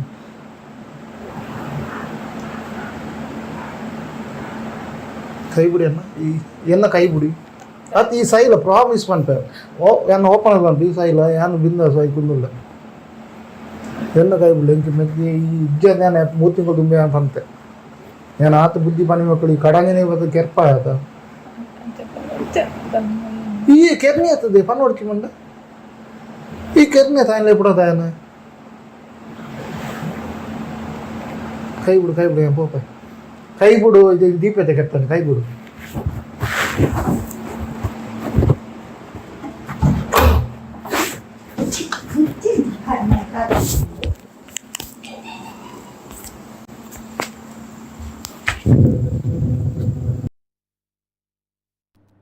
ಎಸ್, ಇದು ಸದ್ಯ ಈ ಆಡಿಯೋ ನೋಡಿದಾಗ ಮದುವೆ ಆಗದಿದ್ರೂ ಕೂಡ ಪರವಾಗಿಲ್ಲ, ಆದರೆ ಇಂಥ ಹೆಂಡತಿ ಯಾರಿಗೂ ಕೂಡ ಸಿಗಬೇಡ ಅನ್ನುವಂಥದ್ದು ಪ್ರತಿಯೊಬ್ಬ ಹುಡುಗರು ಈ ಸಂದರ್ಭ ದೇವರಲ್ಲಿ ಕೇಳ್ತಾ ಇರುವಂತಹ ವಿಚಾರ. ಯಾಕಂದರೆ ಇಂತಹ ಒಂದು ಘಟನೆ ನಡೆದಾಗ, ಯಾಕಂದರೆ ಆ ಗಂಡ ಬಾಲಕೃಷ್ಣ ಪೂಜಾರಿ ಅವರು ಅಮಾಯಕನಾಗಿದ್ದ, ಆಕೆ ಹೇಳಿದಂತಹ ತಾಳಕ್ಕೆ ತಕ್ಕಂತೆ ಕುಣಿದಿದ್ದು ಕೂಡ ಬಹುಶಃ ತಪ್ಪಾಗಿರಬಹುದು ಅನ್ನುವಂಥದ್ದು ಅನಿಸಿಕೆ. ಯಾಕಂದರೆ ಪಾಪ ಬಾಲಕೃಷ್ಣ ಪೂಜಾರಿ ಅವರು ಅತಿಯಾಗಿ ನಂಬಿದ್ರು ಬಹುಶಃ ಆಕೆಯನ್ನು. ಆಕೆ ಮಾತಾಡಿದಂತಹ ರೀತಿ ಗಮನಿಸಿರ್ಬೋದು. ಅಣ್ಣನ ಜೊತೆ ಇಬ್ಬರು ಸೇರಿಕೊಂಡು ಕೊಲೆ ಮಾಡ್ತಾರೆ, ಸ್ಲೋ ಪಾಯ್ಸನ್ ಕೊಡ್ತಾರೆ. ಆ ಪಶ್ಚಾತ್ತಾಪ ಅನ್ನುವಂಥದ್ದು ಬಹುಶಃ ಆಕೆಯಲ್ಲಿಲ್ಲ ಅಂತ ಕಾಣುತ್ತೆ. ಇಬ್ಬರು ಮಕ್ಕಳಿದ್ದಾರೆ, ಮದುವೆಯಾಗಿ 17 ವರ್ಷಗಳಾಗ್ತಾ ಬಂತು, ಇಬ್ಬರು ಮಕ್ಕಳಿದ್ದಾರೆ. ಆದರೂ ಕೂಡ ಬಾಲಕೃಷ್ಣ ಪೂಜಾರಿ ಒಳ್ಳೆಯ ವ್ಯಕ್ತಿ, ಸ್ವತಃ ಆಕೆಯ ಅಣ್ಣನೇ ಹೇಳ್ತಾರೆ. ಯಾಕೆಂದರೆ ಅವರ ಕುಟುಂಬದ ಜೊತೆಯಲ್ಲೂ ಕೂಡ ನಿಂತಿದ್ದಂತಹ ವ್ಯಕ್ತಿ. ಅಂದರೆ ಹೆಂಡತಿಯ ಕುಟುಂಬ ಕಷ್ಟ ಕಾಲದಲ್ಲಿದ್ದಾಗಲೂ ಕೂಡ ಆಕೆಯ ಕುಟುಂಬದ ಜೊತೆ ನಿಂತಿದ್ದಂತಹ ಬಾಲಕೃಷ್ಣ ಪೂಜಾರಿ ಅವರನ್ನು ಯಾರೋ ಒಬ್ಬ ಹಣ ಇದ್ದವ ಸಿಕ್ಕಿದ, ದಿಲೀಪ್ ಹೆಗ್ಡೆ ಹಣ ಇದ್ದವ ಸಿಕ್ಕಿದ ಅನ್ನುವಂಥ ನಿಟ್ಟಿನಲ್ಲಿ ಆಕೆ ತೆಗೆದುಕೊಂಡಂಥ ನಿರ್ಧಾರ. ಇಂಥದ್ದೇ ಘಟನೆ ನಾನು ಆಗಲೇ ಹೇಳಿದಾಗೆ ರಾಮನಗರದಲ್ಲೂ ಕೂಡ ನಡೆದಿತ್ತು. ಇದೇ ರೀತಿ ಸೋಷಿಯಲ್ ಮೀಡಿಯಾದ ಹುಚ್ಚಿನಿಂದ, ಅನೈತಿಕ ಸಂಬಂಧದಿಂದ ಇಬ್ಬರು ಮಕ್ಕಳನ್ನು ಸಾಯಿಸಿದಂತಹ ಘಟನೆ. ಜೊತೆಗೆ ಬೆಂಗಳೂರಿನಲ್ಲೂ ಕೂಡ ಇದೇ ರೀತಿ ಸೋಷಿಯಲ್ ಮೀಡಿಯಾದ ಹುಚ್ಚಿನಿಂದ ಅನೈತಿಕ ಸಂಬಂಧವನ್ನು ಮಾಡಿ ಯುವಕನ ಜೊತೆ ಓಡಿ ಹೋದಂತಹ ತಾಯಿ. ಇಂತಹ ಘಟನೆಗಳು ಪದೇ ಮರುಕಳಿಸ್ತಾ ಇದೆ. ಎಲ್ಲವೂ ಕೂಡ ಸೋಷಿಯಲ್ ಮೀಡಿಯಾದ ಗೀಳು. ಇದೆಲ್ಲವೂ ಕೂಡ ಈ ರೀಲ್ಸ್ಗಳು, ಫಾಲೋವರ್ಸ್ಗಳು, ನಮ್ಗೆ ಎಷ್ಟು ಫಾಲೋವರ್ಸ್ ಬಂದರು, ಜೊತೆಗೆ ಆ ಫಾಲೋವರ್ಸ್ಗಳ ಸೋಗಿನಲ್ಲಿ ಬರುವಂತಹ ದಿಲೀಪ್ ಹೆಗ್ಡೆ ಅನ್ನುವಂತಹ ಯುವಕರು. ತದನಂತರ ಇಲ್ಲಿ ಆ ಒಂದು ಶೋಕಿ ಅನ್ನುವಂತಹ ಜೀವನಕ್ಕೆ ಮಾರು ಹೋಗಿ ಗಂಡ ಬಿಡಿ ಹೆತ್ತ ಮಕ್ಕಳನ್ನು, ಹೊತ್ತು ಸಾಕಿದಂತಹ ಮಕ್ಕಳನ್ನು. ಯಾಕಂದರೆ ಅಲ್ಲಿ ಅಣ್ಣನು ಕೂಡ ಹೇಳ್ತಾನೆ, ಎಲ್ಲೋ ಒಂದು ಕಡೆ ಪಾಪ ಮಕ್ಕಳು ಬಚಾವಾದರು, ಇಲ್ಲದ್ರೆ ಆ ಮಕ್ಕಳನ್ನು ಕೂಡ ಕೊಲ್ತಾ ಇದ್ದಿ ನೀನು ಅನ್ನುವಂಥ ನಿಟ್ಟಿನಲ್ಲಿ. ಸೊ ಅಷ್ಟರ ಮಟ್ಟಿಗೆ ಇವುಗಳ ಮನಸ್ಥಿತಿ ಹಾಳಾಗಿ ಹೋಗುತ್ತೆ ಅಂತ ಬಂದಾಗ ಬಹಳಷ್ಟು ಬೇಸರ ಆಗುತ್ತೆ. ಈ ಘಟನೆ ನೋಡಿದಾಗ ಮತ್ತೆ ಬರುವಂಥ ಪ್ರಶ್ನೆ, ಇಂತಹ ಹೆಣ್ಮಕ್ಳು ಕೂಡ ಇರ್ತಾರಾ, ಅಥವಾ ಇಂತಹ ಹೆಂಡತಿಯಂದಿರು ಕೂಡ ಇರ್ತಾರಾ, ಅಥವಾ ಇಂತಹ ತಾಯಿ ಕೂಡ ಇರ್ತಾರಾ? ಯಾಕಂದರೆ ಇನ್ನು ಮುಂದಕ್ಕೆ ಆ ಮಕ್ಕಳ ಭವಿಷ್ಯವು ಕೂಡ ನಮ್ಮ ಸಮಾಜದಲ್ಲಿ ಪ್ರಶ್ನೆಯಾಗುತ್ತೆ. ಜೊತೆಗೆ ಇದೆಲ್ಲದರ ನಡುವೆ ಪಾಪ ಬಾಲಕೃಷ್ಣ ಪೂಜಾರಿ ಅವರ ತಾಯಿಯು ಕೂಡ ಮಾತಾಡಿದ್ದಾರೆ. ಯಾಕಂದರೆ ತನ್ನ ಮಗನನ್ನು ಕಳೆದುಕೊಂಡಿರುವಂಥ ತಾಯಿ ಬಹಳಷ್ಟು ಬೇಸರದಲ್ಲಿದ್ದಾರೆ. ತಾಯಿ ಕೂಡ ಹೇಳುವಂಥ ವಿಚಾರ ಇಷ್ಟೇ, ಮಗನನ್ನು ತಬ್ಬಿಕೊಳ್ತಾ ಇದ್ಲು, ಕಿಸ್ ಮಾಡ್ತಾ ಇದ್ಲು, ರೀಲ್ಸ್ ಮಾಡ್ತಾ ಇದ್ರು, ಆದರೆ ಇಂಥ ಘಟನೆ ನಡೆದು ಹೋಯಿತು ಅನ್ನುವಂಥದ್ದು. ಏನು ಹೇಳ್ತಾರೆ ನೋಡ್ಕೊಂಬನ್ನಿ.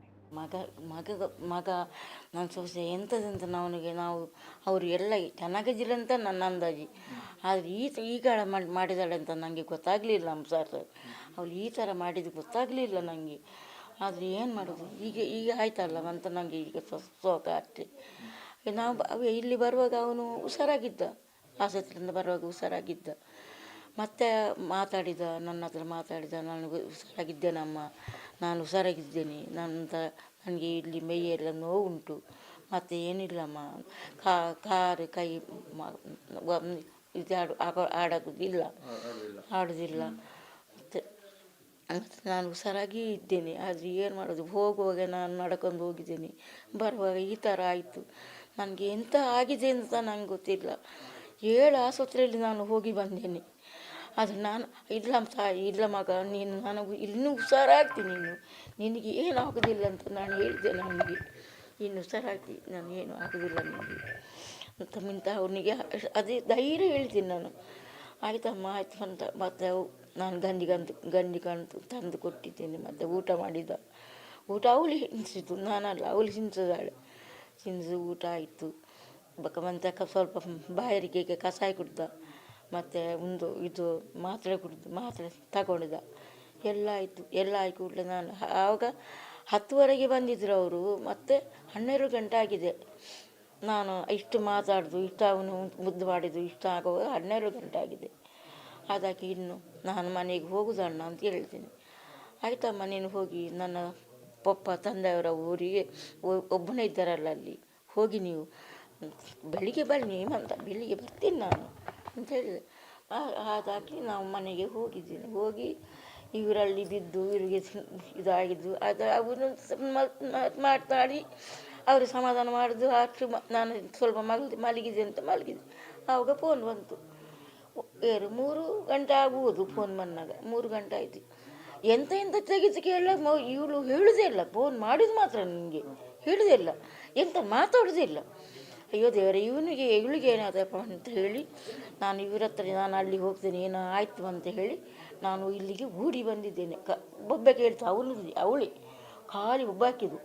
ಏರ್ಲಿದ್ದೀರೋ ಮೇರ್ನಾಡು ಅಂತ ಈ ಥರ ಬೊಬ್ಬೆ ಹಾಕಿದ್ದಾಳೆ. ಮತ್ತು ಓಡಿ ಬಂದಿದ್ದು. ಓಡಿ ಬರುವಾಗ ಏನೂ ಇಲ್ಲ.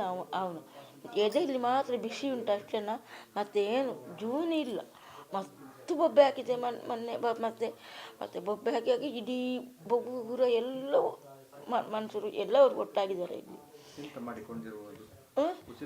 ಉಸಿರು ಕಟ್ಟಿದ್ದಾರೆ ಅವರು.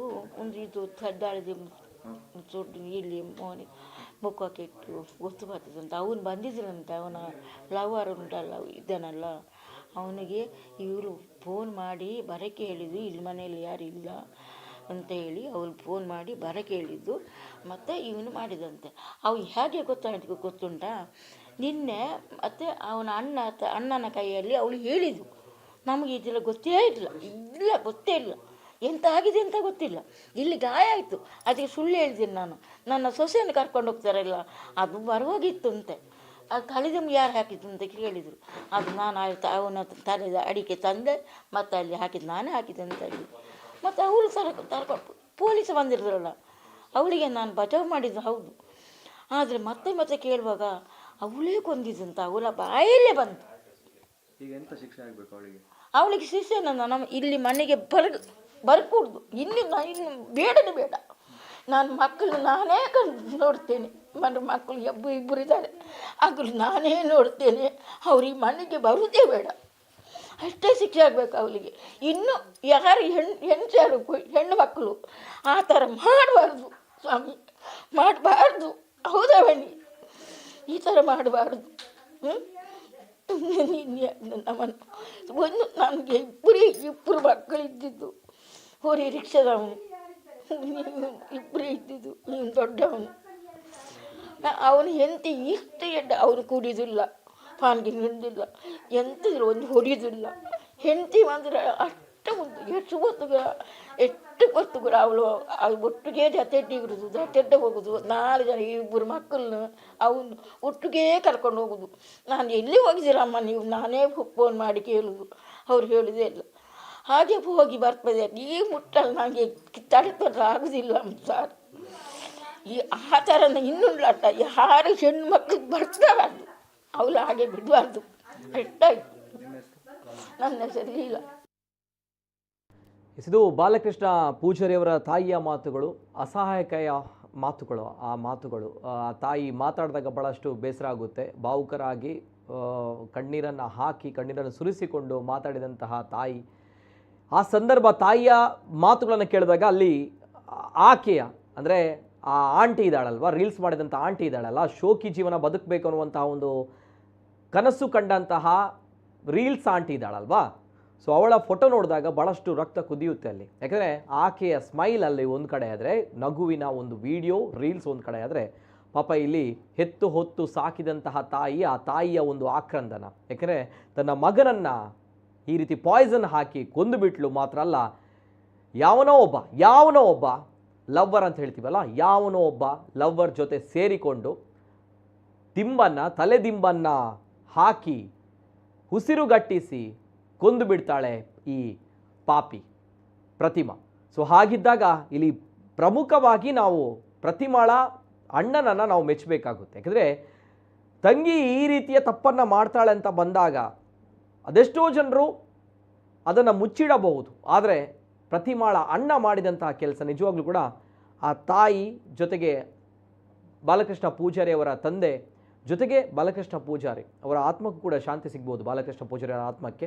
ಜೊತೆಗೆ ತನ್ನ ಮಗನಿಗೆ ಇಂತಹ ಪರಿಸ್ಥಿತಿ ಆಯ್ತಲ್ವಾ ಅನ್ನುವಂಥದ್ದು ಬಾಲಕೃಷ್ಣ ಅವರ ತಾಯಿ ಜೊತೆಗೆ ತಂದೆ ಕಣ್ಣೀರು ಸುರಿಸುವಾಗ, ಆಕೆಯ ಆ ಫೋಟೋಗಳನ್ನು ನೋಡಿದಾಗ ಬಹುಶಃ ಆಕೆಗೆ ಇಂತಹ ಶೋಕಿ ಬೇಕಿತ್ತು ಅಥವಾ ಆಕೆಗೆ 28 ವರ್ಷ ಪ್ರಾಯದ ಹುಡುಗ ಬೇಕಿತ್ತು ಅಂತ ಹೇಳಿದ್ರೆ ಓಡಿ ಹೋಗ್ಬೋದಿತ್ತು ಇವ್ರುಗಳಿಗೆ, ಏನು ಬೇಕಾದರೂ ಮಾಡಿ ಸಾಯ್ಬೋದಿತ್ತು ಇವ್ರುಗಳಿಗೆ.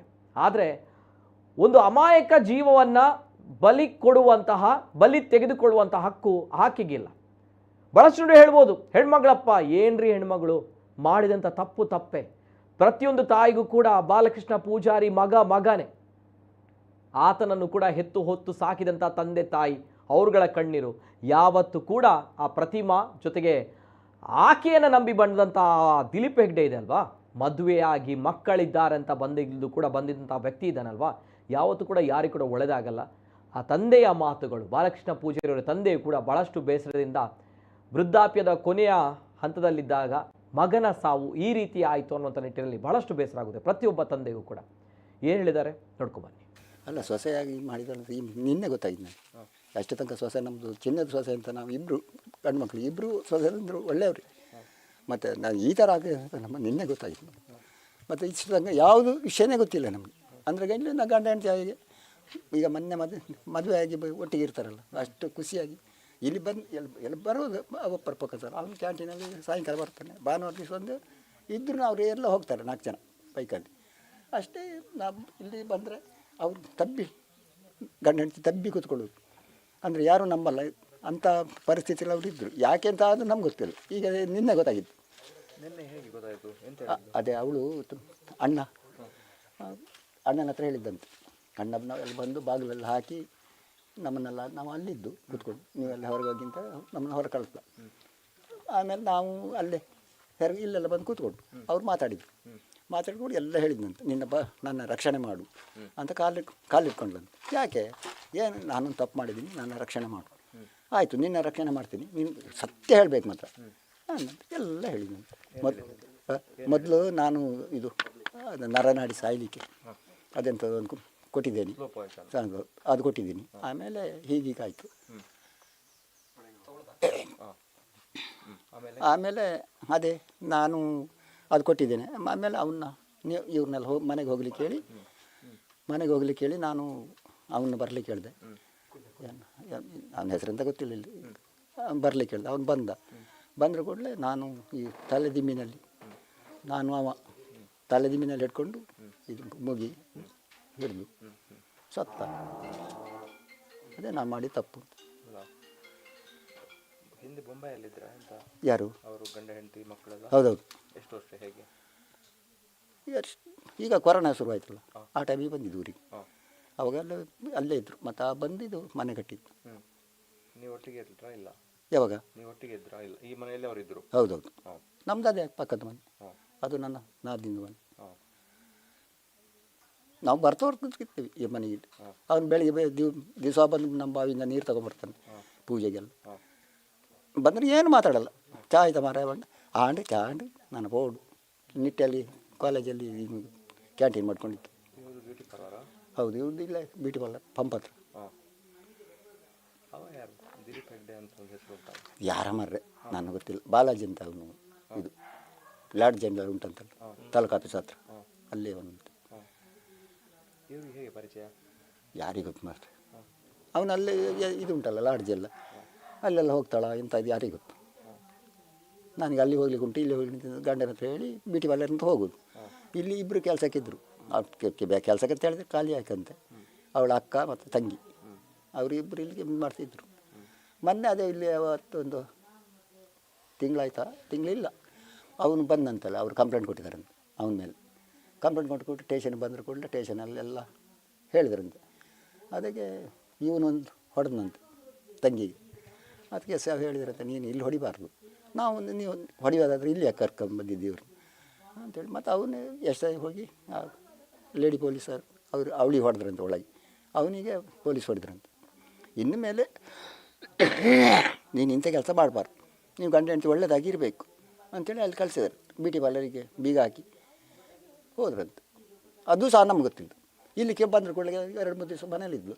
ನಾನು ಮರದಿನ ಮೇಲೆ ಹೋಗ್ತೇನೆ. ಇಲ್ಲ ಅವಳು ಎಲ್ಲ ಕೆಲಸ ಮಾಡ್ತಾರೆ ಮೇಲ್ಗಡೆ, ಸ್ಲಾಪಿನ ಮೇಲ್ಗಡೆ, ಅದೆಲ್ಲ ಧೂಳು ಇದು ಹುಯಿಗೆ ಎಲ್ಲ ಬೀಳ್ತದೆ, ಅದಕ್ಕೆ ರಜೆ ಹಾಕಿದ್ದೀನಿ ನೋಡಿ. ನಮ್ಮ ಅಲ್ಲೂ ಸಹ ಅದನ್ನು ಸುಳ್ಳು ಹೇಳಿದ್ದು.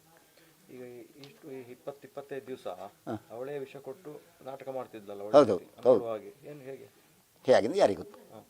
ನಿಮ್ಗೇನು ಡೌಟ್ ಬರಲಿಲ್ಲ? ಇಲ್ಲ ಅಂದರೆ ಅವರು ಇದು ವಿಷ ಕೊಟ್ಟು ಇದು ಆಗಿದ್ದು ಎಲ್ಲ ಆಸ್ಪತ್ರೆಗೆ ಹೋದ ಮೇಲೆ ಹೋಗಬೇಕು ಮೊದಲೇ. ಇಲ್ಲಿ ಹೌದು, ಇಲ್ಲಿ ಕೊಟ್ಟಿದ್ದಾರೆ, ಎಲ್ಲಿ ಕೊಟ್ಟಿದ್ದಾರೆ ಯಾರಿಗೂ. ಎಂತ ಹೇಳಿದ್ರೆ ತಲೆ ಸೆಡ್ತ ಮಾತ್ರೆ ತಗೊಳ್ಳೋದು, ಇಲ್ಲ ಇವನು ಹೇಳೋದು ತಲೆ ಸೆಡ್ತಕ್ಕೆ ಮಾತ್ರೆ. ಯಾವ ಥರದ ಶಿಕ್ಷೆ ಆಗಬೇಕು ಇವರಿಬ್ಬರಿಗೆ? ಇವರಿಬ್ಬರಿಗೆ ಜೀವಾದಿ ಶಿಕ್ಷೆ ಆಗಬೇಕು. ಇಂಥ ಇನ್ನು ಕಾರ್ಕಳದಲ್ಲಿ ನೋಡಿ ಇಷ್ಟ ತನಕ ಯಾವ ಕೇಸು ಬರಲಿಲ್ಲ ಇಂಥದ್ದು. ಗಂಡನ ಕೊಂದ ಪಾಪಿ ಈ ಭೂಮಿಲಿ ಇರಬಾರ್ದು, ಜೀವಾದಿ ಶಿಕ್ಷೆ ಆಗಬೇಕು ಅವಳಿಗೆ. ಮಕ್ಕಳಿಗೆ ಮತ್ತು ಇವು ನಾವು ನೋಡ್ತೀವಿ, ಇಬ್ಬರು ಮಕ್ಕಳಿದ್ರು, ಒಂದು ಹೆಣ್ಣು ಒಂದು ಗಂಡು, ಪರವಾಗಿಲ್ಲ ನಾವು ನೋಡ್ತೀವಿ. ನಾವು ಮತ್ತು ಅವ್ರಿಗೆ ಅವನ ಅಣ್ಣ ಎಲ್ಲ ನೋಡ್ತೀವಿ. ಮಕ್ಕಳಿಗೆ ನಾವು ತೊಂದರೆ ಆಗಲ್ಲ, ಮನೆ ಉಂಟು, ಜಾಗ ಉಂಟು, ಅದೆಲ್ಲ ಅವರಿಗೆ, ನಮಗೆ ಯಾರಿಗೆ ಎಲ್ಲ. ಅವ್ರು ಜೀವಾದಿ ಶಿಕ್ಷೆ ಆಗಬೇಕು. ನನ್ನ ಕಾರಣ ಇಂಥ ಪಾಪಿಗಳಿಗೆ ಹುಟ್ಟಬಾರ್ದು. ಯಾಕ್ರಿ ಹೋಗ್ಬೋದಿತ್ತಲ್ಲ ಅವನಿಗೆ, ಇವನು ಕೊಂದಿದ್ದ್ಯಾಕೆ? ರಾತ್ರಿ ಬರ್ಲಿಕ್ಕೆ ಹೇಳಿದ್ವಲ್ಲ, ಹೋಗ್ಬೋದಿತ್ತು ಅವಳೊಟ್ಟಿಗೆ. ಇವನು ಇಲ್ಲಿ ಇರ್ತಿದ್ದ, ಬೆಳಗ್ಗೆ ನಾವು ಬರ್ತಿದ್ವಲ್ಲ, ಇವನು ಕೊಂದಿದ್ದ್ಯಾಕೆ? ನಾನು ಕೇಳಿದಷ್ಟು ಇವನನ್ನು ಕೊಂದು ಇವಳು ಹೋಗ್ಬೋದು ಯಾಕೆ? ಮತ್ತೆ ಹೋಗ್ಬೋದಲ್ಲ, ತಡೆಯಲ್ಲ ಯಾರು. ನನಗೆ ಈಗ ನನ್ನ ಹೆಂಡತಿ ಆಗಲಿ ಬೇಕಾದ್ರೆ ನೀನು ಇಷ್ಟಲ್ಲ ಬರ ನಾ ಹೋಗ್ತೀನಿ ಅಂತ ಹೇಳಿದೆ, ಹೋಗಪ್ಪ ನನ್ನ ಪಡಿ ನಾನು ಇರ್ತೀನಿ ಅಂತ ಹೇಳೋದಲ್ಲ, ಮತ್ತೆ ಅಂತ ಹೇಳಲಿಕ್ಕೆ ಆಗ್ತದೆ ಸರ್ ನಾನು? ಹೌದು, ಬೇಡ ಬಿಟ್ಟು ಹೋಗು, ನೀನು ಎಲ್ಲಿ ಒಳ್ಳೇದಾಗ್ತದೆ ಅಲ್ಲಿರು. ಅಲ್ಲ ಬಿಟ್ಟು ಹೋಗೋದಾದ್ರೆ ಬೇಗನೆ ಹೋಗ್ಬೋದಿತ್ತಲ್ಲ, ಇವಳಿ ಮದುವೆ ಯಾಕೆ 25 ಜನ ಇಟ್ಕೊಂಡು ಸುಮ್ಮನೆ ಇದು ಮಾಡ್ಬೋದಿತ್ತಲ್ಲ. ಇದು ಬಾಲಕೃಷ್ಣ ಪೂಜಾರಿ ಅವರ ತಂದೆಯ ಮಾತುಗಳು. ನೇರವಾಗಿ ಒಂದು ಮಾತನ್ನು ಹೇಳ್ತಾರೆ, ಆಕೆಗೆ ಹೋಗಬೇಕು ಅಂತ ಇಷ್ಟ ಇದ್ದರೆ ಆತನ ಜೊತೆಯಲ್ಲಿ, ದಿಲೀಪ್ ಹೆಗ್ಡೆಯ ಜೊತೆಯಲ್ಲಿ, ಶ್ರೀಮಂತ ವ್ಯಕ್ತಿಯ ಜೊತೆಯಲ್ಲಿ, ಲಾಡ್ಜ್ ಎಲ್ಲ ಇದ್ದಂತಹ ವ್ಯಕ್ತಿಯ ಜೊತೆಯಲ್ಲಿ ಹೋಗಬೇಕು ಅನ್ನುವಂತಹ ಶೋಕಿ ಇದ್ದರೆ ಹೋಗ್ಬೋದಿತ್ತು. ನಾವೇನು ತಡಿತಾ ಇರಲಿಲ್ಲ, ಅಥವಾ ಯಾರು ಕೂಡ ತಡೆಯಲ್ಲ. ಇಂತಹ ಮನಸ್ಥಿತಿ ಆ ಹುಡುಗಿಗಿದೆ, ಒಬ್ಬಳು ಹೆಣ್ಮಗಳಿಗೆ ಇದೆ, ಮದುವೆ ಆಗಿ ಮಕ್ಕಳಿದ್ದಾರೆ, ಅಥವಾ ಬೇರೆಯವನ ಜೊತೆ ಹೋಗಬೇಕು, ಅಥವಾ ಸಣ್ಣ ಹುಡುಗನ ಜೊತೆ ಬದುಕನ್ನು ಎಂಜಾಯ್ ಮಾಡಬೇಕು ಅನ್ನುವಂತಹ ಒಂದು ಮನಸ್ಥಿತಿ ಇರುತ್ತಲ್ಲ, ವಿಕೃತ ಮನಸ್ಥಿತಿ, ಅದು ಅವರವ್ರ ಇಷ್ಟ, ಮಾಡಿ ಸಾಯ್ಲಿ, ಯಾರು ಇಲ್ಲಿ ಪ್ರಶ್ನೆ ಮಾಡ್ತಾ ಇಲ್ಲ. ಇಲ್ಲಿ ಆಗ್ತಾ ಇರುವಂಥದ್ದು ಒಬ್ಬ ವ್ಯಕ್ತಿಯ ಜೀವವನ್ನು ತೆಗಿತಾರಲ್ವಾ, ಒಬ್ಬ ಮಗನನ್ನ ಕೊಂದು ಹಾಕಿದ್ದಾಳೆ ಆ ನರಹಂತಕಿ. ಜೊತೆಗೆ ಆತನು ಕೂಡ ಮುಠಾಳ, ದಿಲೀಪ್ ಹೆಗ್ಡೆಯು ಕೂಡ ಮಾಡಿದಂತಹ ಕೆಲಸ.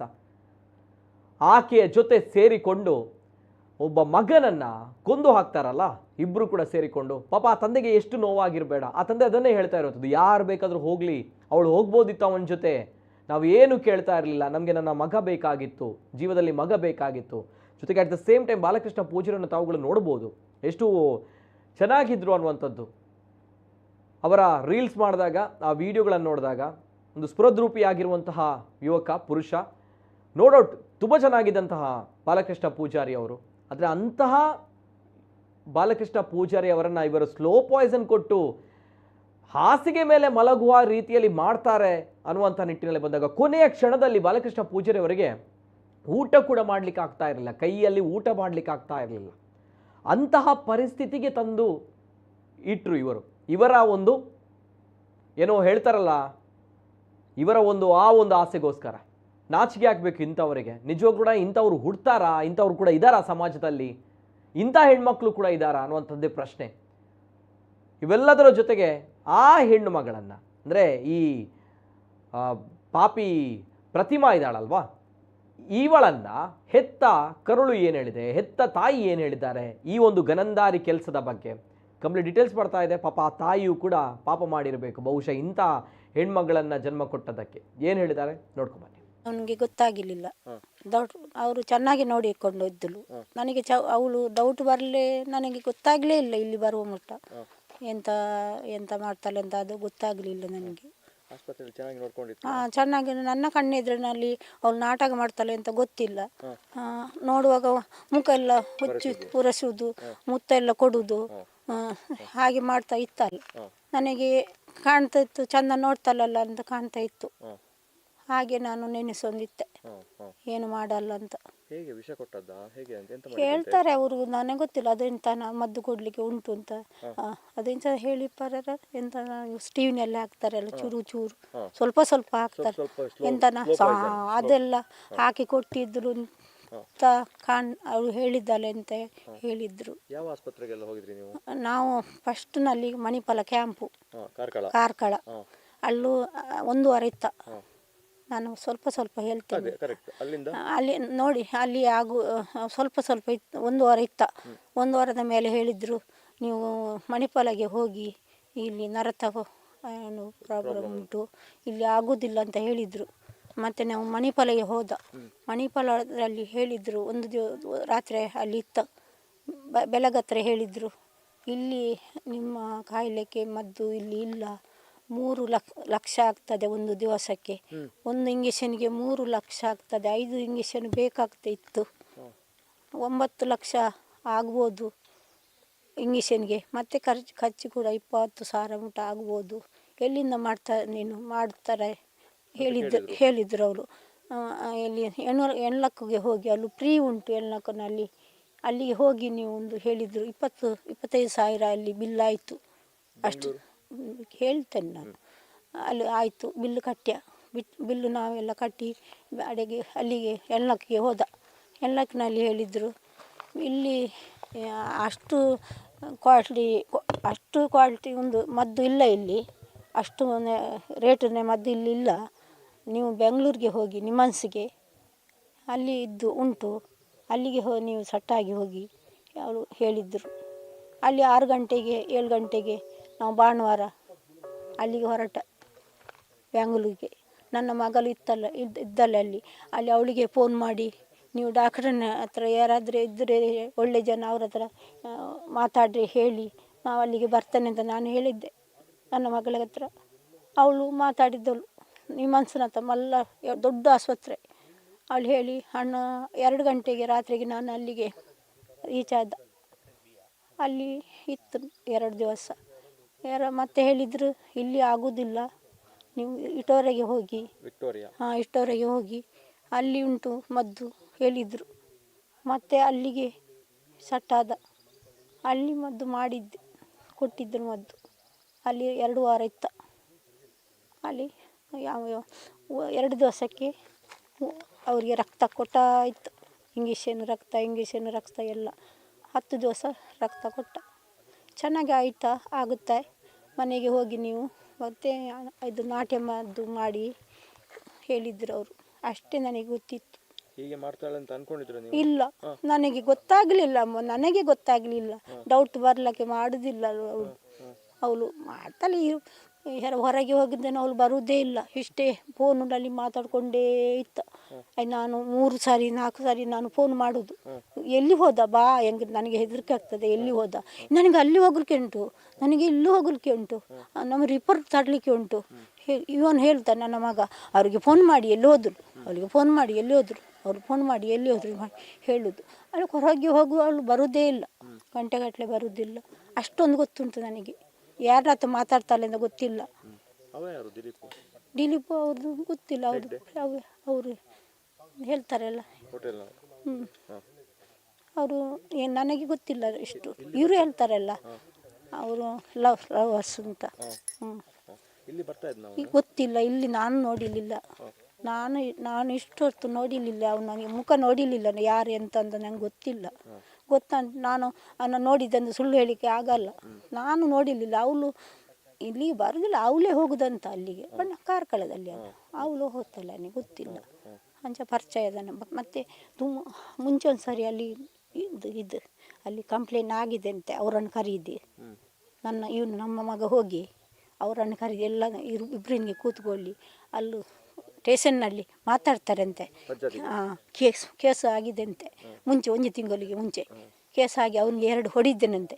ಇವಳಿಗೆ 2 ಹೊಡಿದರಂತೆ.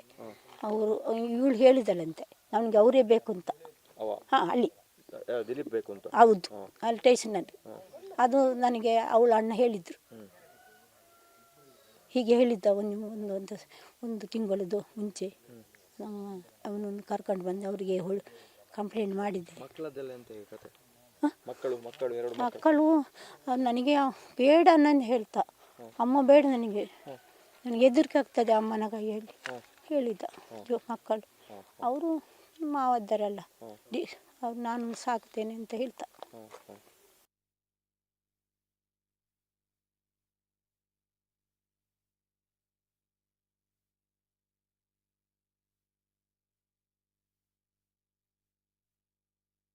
ನನಗೆ ಗೊತ್ತಾಗಿರಲಿಲ್ಲ. ಡೌಟ್ ಅವರು ಚೆನ್ನಾಗಿ ನೋಡಿಕೊಂಡು ಇದ್ದಳು. ನನಗೆ ಅವಳು ಡೌಟ್ ಬರಲೇ ನನಗೆ ಗೊತ್ತಾಗಲೇ ಇಲ್ಲ ಇಲ್ಲಿ ಬರುವ ಮಟ್ಟ ಎಂತ ಎಂತ ಮಾಡ್ತಾಳೆ ಅಂತ ಅದು ಗೊತ್ತಾಗಲಿಲ್ಲ ನನಗೆ. ಆಸ್ಪತ್ರೆಯಲ್ಲಿ ಚೆನ್ನಾಗಿ ನೋಡ್ಕೊಂಡಿತ್ತು. ಚೆನ್ನಾಗಿ ನನ್ನ ಕಣ್ಣೆದುರಿನಲ್ಲಿ ಅವಳು ನಾಟಕ ಮಾಡ್ತಾಳೆ ಅಂತ ಗೊತ್ತಿಲ್ಲ. ನೋಡುವಾಗ ಮುಖ ಎಲ್ಲ ಉರಸುವುದು, ಮುತ್ತೆಲ್ಲ ಕೊಡುವುದು, ಹಾಗೆ ಮಾಡ್ತಾ ಇತ್ತಲ್ಲ. ನನಗೆ ಕಾಣ್ತಾ ಇತ್ತು, ಚಂದ ನೋಡ್ತಾಳಲ್ಲ ಅಂತ ಕಾಣ್ತಾ ಇತ್ತು. ಹಾಗೆ ನಾನು ನೆನೆಸೊಂದಿತ್ತೆ ಏನು ಮಾಡಲ್ಲ ಅಂತ.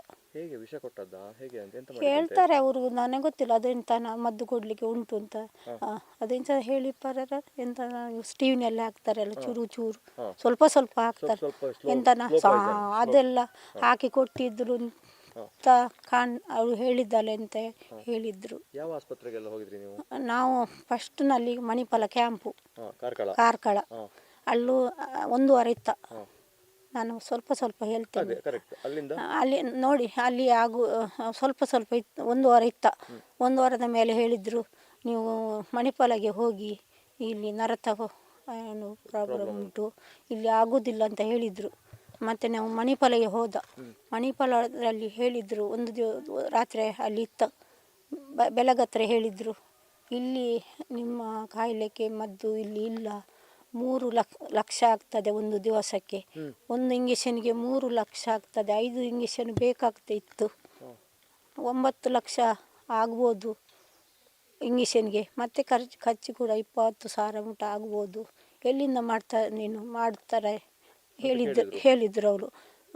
ಎಲ್ಲಿ ಇದು ಪ್ರತಿಮಾಳ ತಾಯಿಯ ಮಾತುಗಳು. ಜೊತೆಗೆ ಸರಿಯಾಗಿದ್ರು ನೋಡಲಿಕ್ಕೆ, ಪ್ರತಿಯೊಬ್ಬರು ಕೂಡ ಇದನ್ನೇ ಹೇಳುವಂಥದ್ದು. ಅವರು ಕಿಸ್ ಮಾಡ್ತಾ ಇದ್ರು, ತಬ್ಬಿಕೊಳ್ತಾ ಇದ್ರು, ಸರಿಯಾಗಿದ್ರು, ಮುಖವನ್ನು ಒರೆಸ್ಕೊಳ್ತಾ ಇದ್ರು, ಗಂಡ ಹೆಂಡತಿ ಅನ್ಯೋನ್ಯವಾಗಿದ್ದಾರೆ ಅಂತ ನಾವು ಅಂದ್ಕೊಂಡ್ರೆ ಒಳಗಡೆ ಇದೆಯಲ್ವಾ ಈ ಮೀನಿನ ಹೆಜ್ಜೆ ಬಲ್ಲವ್ರು ಯಾರು, ಹೆಣ್ಣಿನ ಮನಸ್ಸು ಬಲ್ಲವ್ರು ಯಾರು ಅನ್ನೋಂಥ ಮಾತನ್ನು ಹೇಳ್ತಾರಲ್ವಾ. ಬಹುಶಃ ಇದು 100ಕ್ಕೆ 100 ಸತ್ಯ. ಯಾಕಂದರೆ ಈ ರೀತಿಯ ನಾಟಕವನ್ನು ಆಡ್ತಾರೆ ಹೆಣ್ಮಕ್ಕಳು ಅನ್ನುವಂಥದ್ದು ಅಷ್ಟೇ ಸತ್ಯದ ವಿಚಾರ. ಇದನ್ನೆಲ್ಲ ನೋಡಿದಾಗ ಬಹಳಷ್ಟು ಬೇಸರ ಆಗುವಂಥದ್ದು. ಯಾಕಂದರೆ ಪ್ರತಿ ಬಾರಿ ಕೂಡ ಪ್ರತಿಯೊಂದು ಇಲ್ಲಿ ಸೋಷಿಯಲ್ ಮೀಡಿಯಾದಲ್ಲಿ ಕೂಡ ಬಹಳಷ್ಟು ಜನರು ಕಾರ್ಯಕ್ರಮ ನೋಡ್ತಾ ಇದ್ದೀರಿ. ಪ್ರತಿಯೊಬ್ಬರು ಕೂಡ ಹೇಳ್ತಾ ಇರುವಂಥದ್ದು ಇಷ್ಟೇ, ಆಕೆಗೆ ಆತನ ಜೊತೆ ಹೋಗ್ಬೋದಿತ್ತಲ್ವಾ, ಯಾರೋ ದಿಲೀಪ್ ಹೆಗ್ಡೆ ಜೊತೆ ಹೋಗ್ಬೋದಿತ್ತಲ್ವಾ, ಅಷ್ಟು ಕೂಡ ಅವರಲ್ಲಿ ಲವ್ ಇದೆ ಅಥವಾ ಅಷ್ಟು ಕೂಡ ಅವರಲ್ಲಿ ಪ್ರೀತಿ ಇದೆ ಅನ್ನುವಂಥ ನಿಟ್ಟಿನಲ್ಲಿ. ಆದರೆ ಈತನನ್ನು ಕೊಲೆ ಮಾಡುವ ಹಂತಕ್ಕೆ ಯಾಕೆ ಬಂದರು, ಇದೇ ಆಕ್ರೋಶ ಪ್ರತಿಯೊಬ್ಬರಲ್ಲೂ ಕೂಡ ಇರುವಂಥದ್ದು. ಧರ್ಮಗೊಂಜಿ ಜೀವನ್ ಕೆರಿಯಲತ್ತ ದಾಲ ಮಲ್ಪಂದಿನ ದಾಲ ಗೊತ್ತಿ ಜನ ಒಂಜಿ ಜೀವನ್ ಧರ್ಮಗ ಕೆರಿಯಲತ್ತ ಇಂದೇನಕ್ಕೆ ಏನೊಂದು ಲೇರು ಮಾತಿರಲ್ಲ. ಉಡುಪಿದ ಕಾರ್ಕಳಡ್ ಇಂಚಿನ ಒಂಜಿ ಪೊಣ್ಮಗಲು ಉಲ್ಲಲ್ಪನ್ನಾಗ ಇಡೀ ನಮಕ್ ಬಾರಿ ಬೇಜಾರದ ಸಂಗತಿ ಅಂಚದುಪ್ನಾಗ ಈ ಒಂದು ವಿಚಾರ ಏನಿದೆ ನೋಡಿ, ಇದು ಬಹಳಷ್ಟು ಅನುಮಾನಗಳು ಸೃಷ್ಟಿಯಾಗಿರುವಂಥದ್ದು ಈ ನಮ್ಮ ಬಾಲಕೃಷ್ಣ ಪೂಜಾರಿಯವರ ತಮ್ಮನಿಗೆ. ಅಂದರೆ ಅವರ ದೊಡ್ಡಮ್ಮನ ತಂಗಿಯ ಮಗ ಪ್ರಕಾಶ್ ಅಂತ ಹೇಳಿ ಅವರಿಗೆ ಒಂದು ಡೌಟ್ ಬರುತ್ತೆ.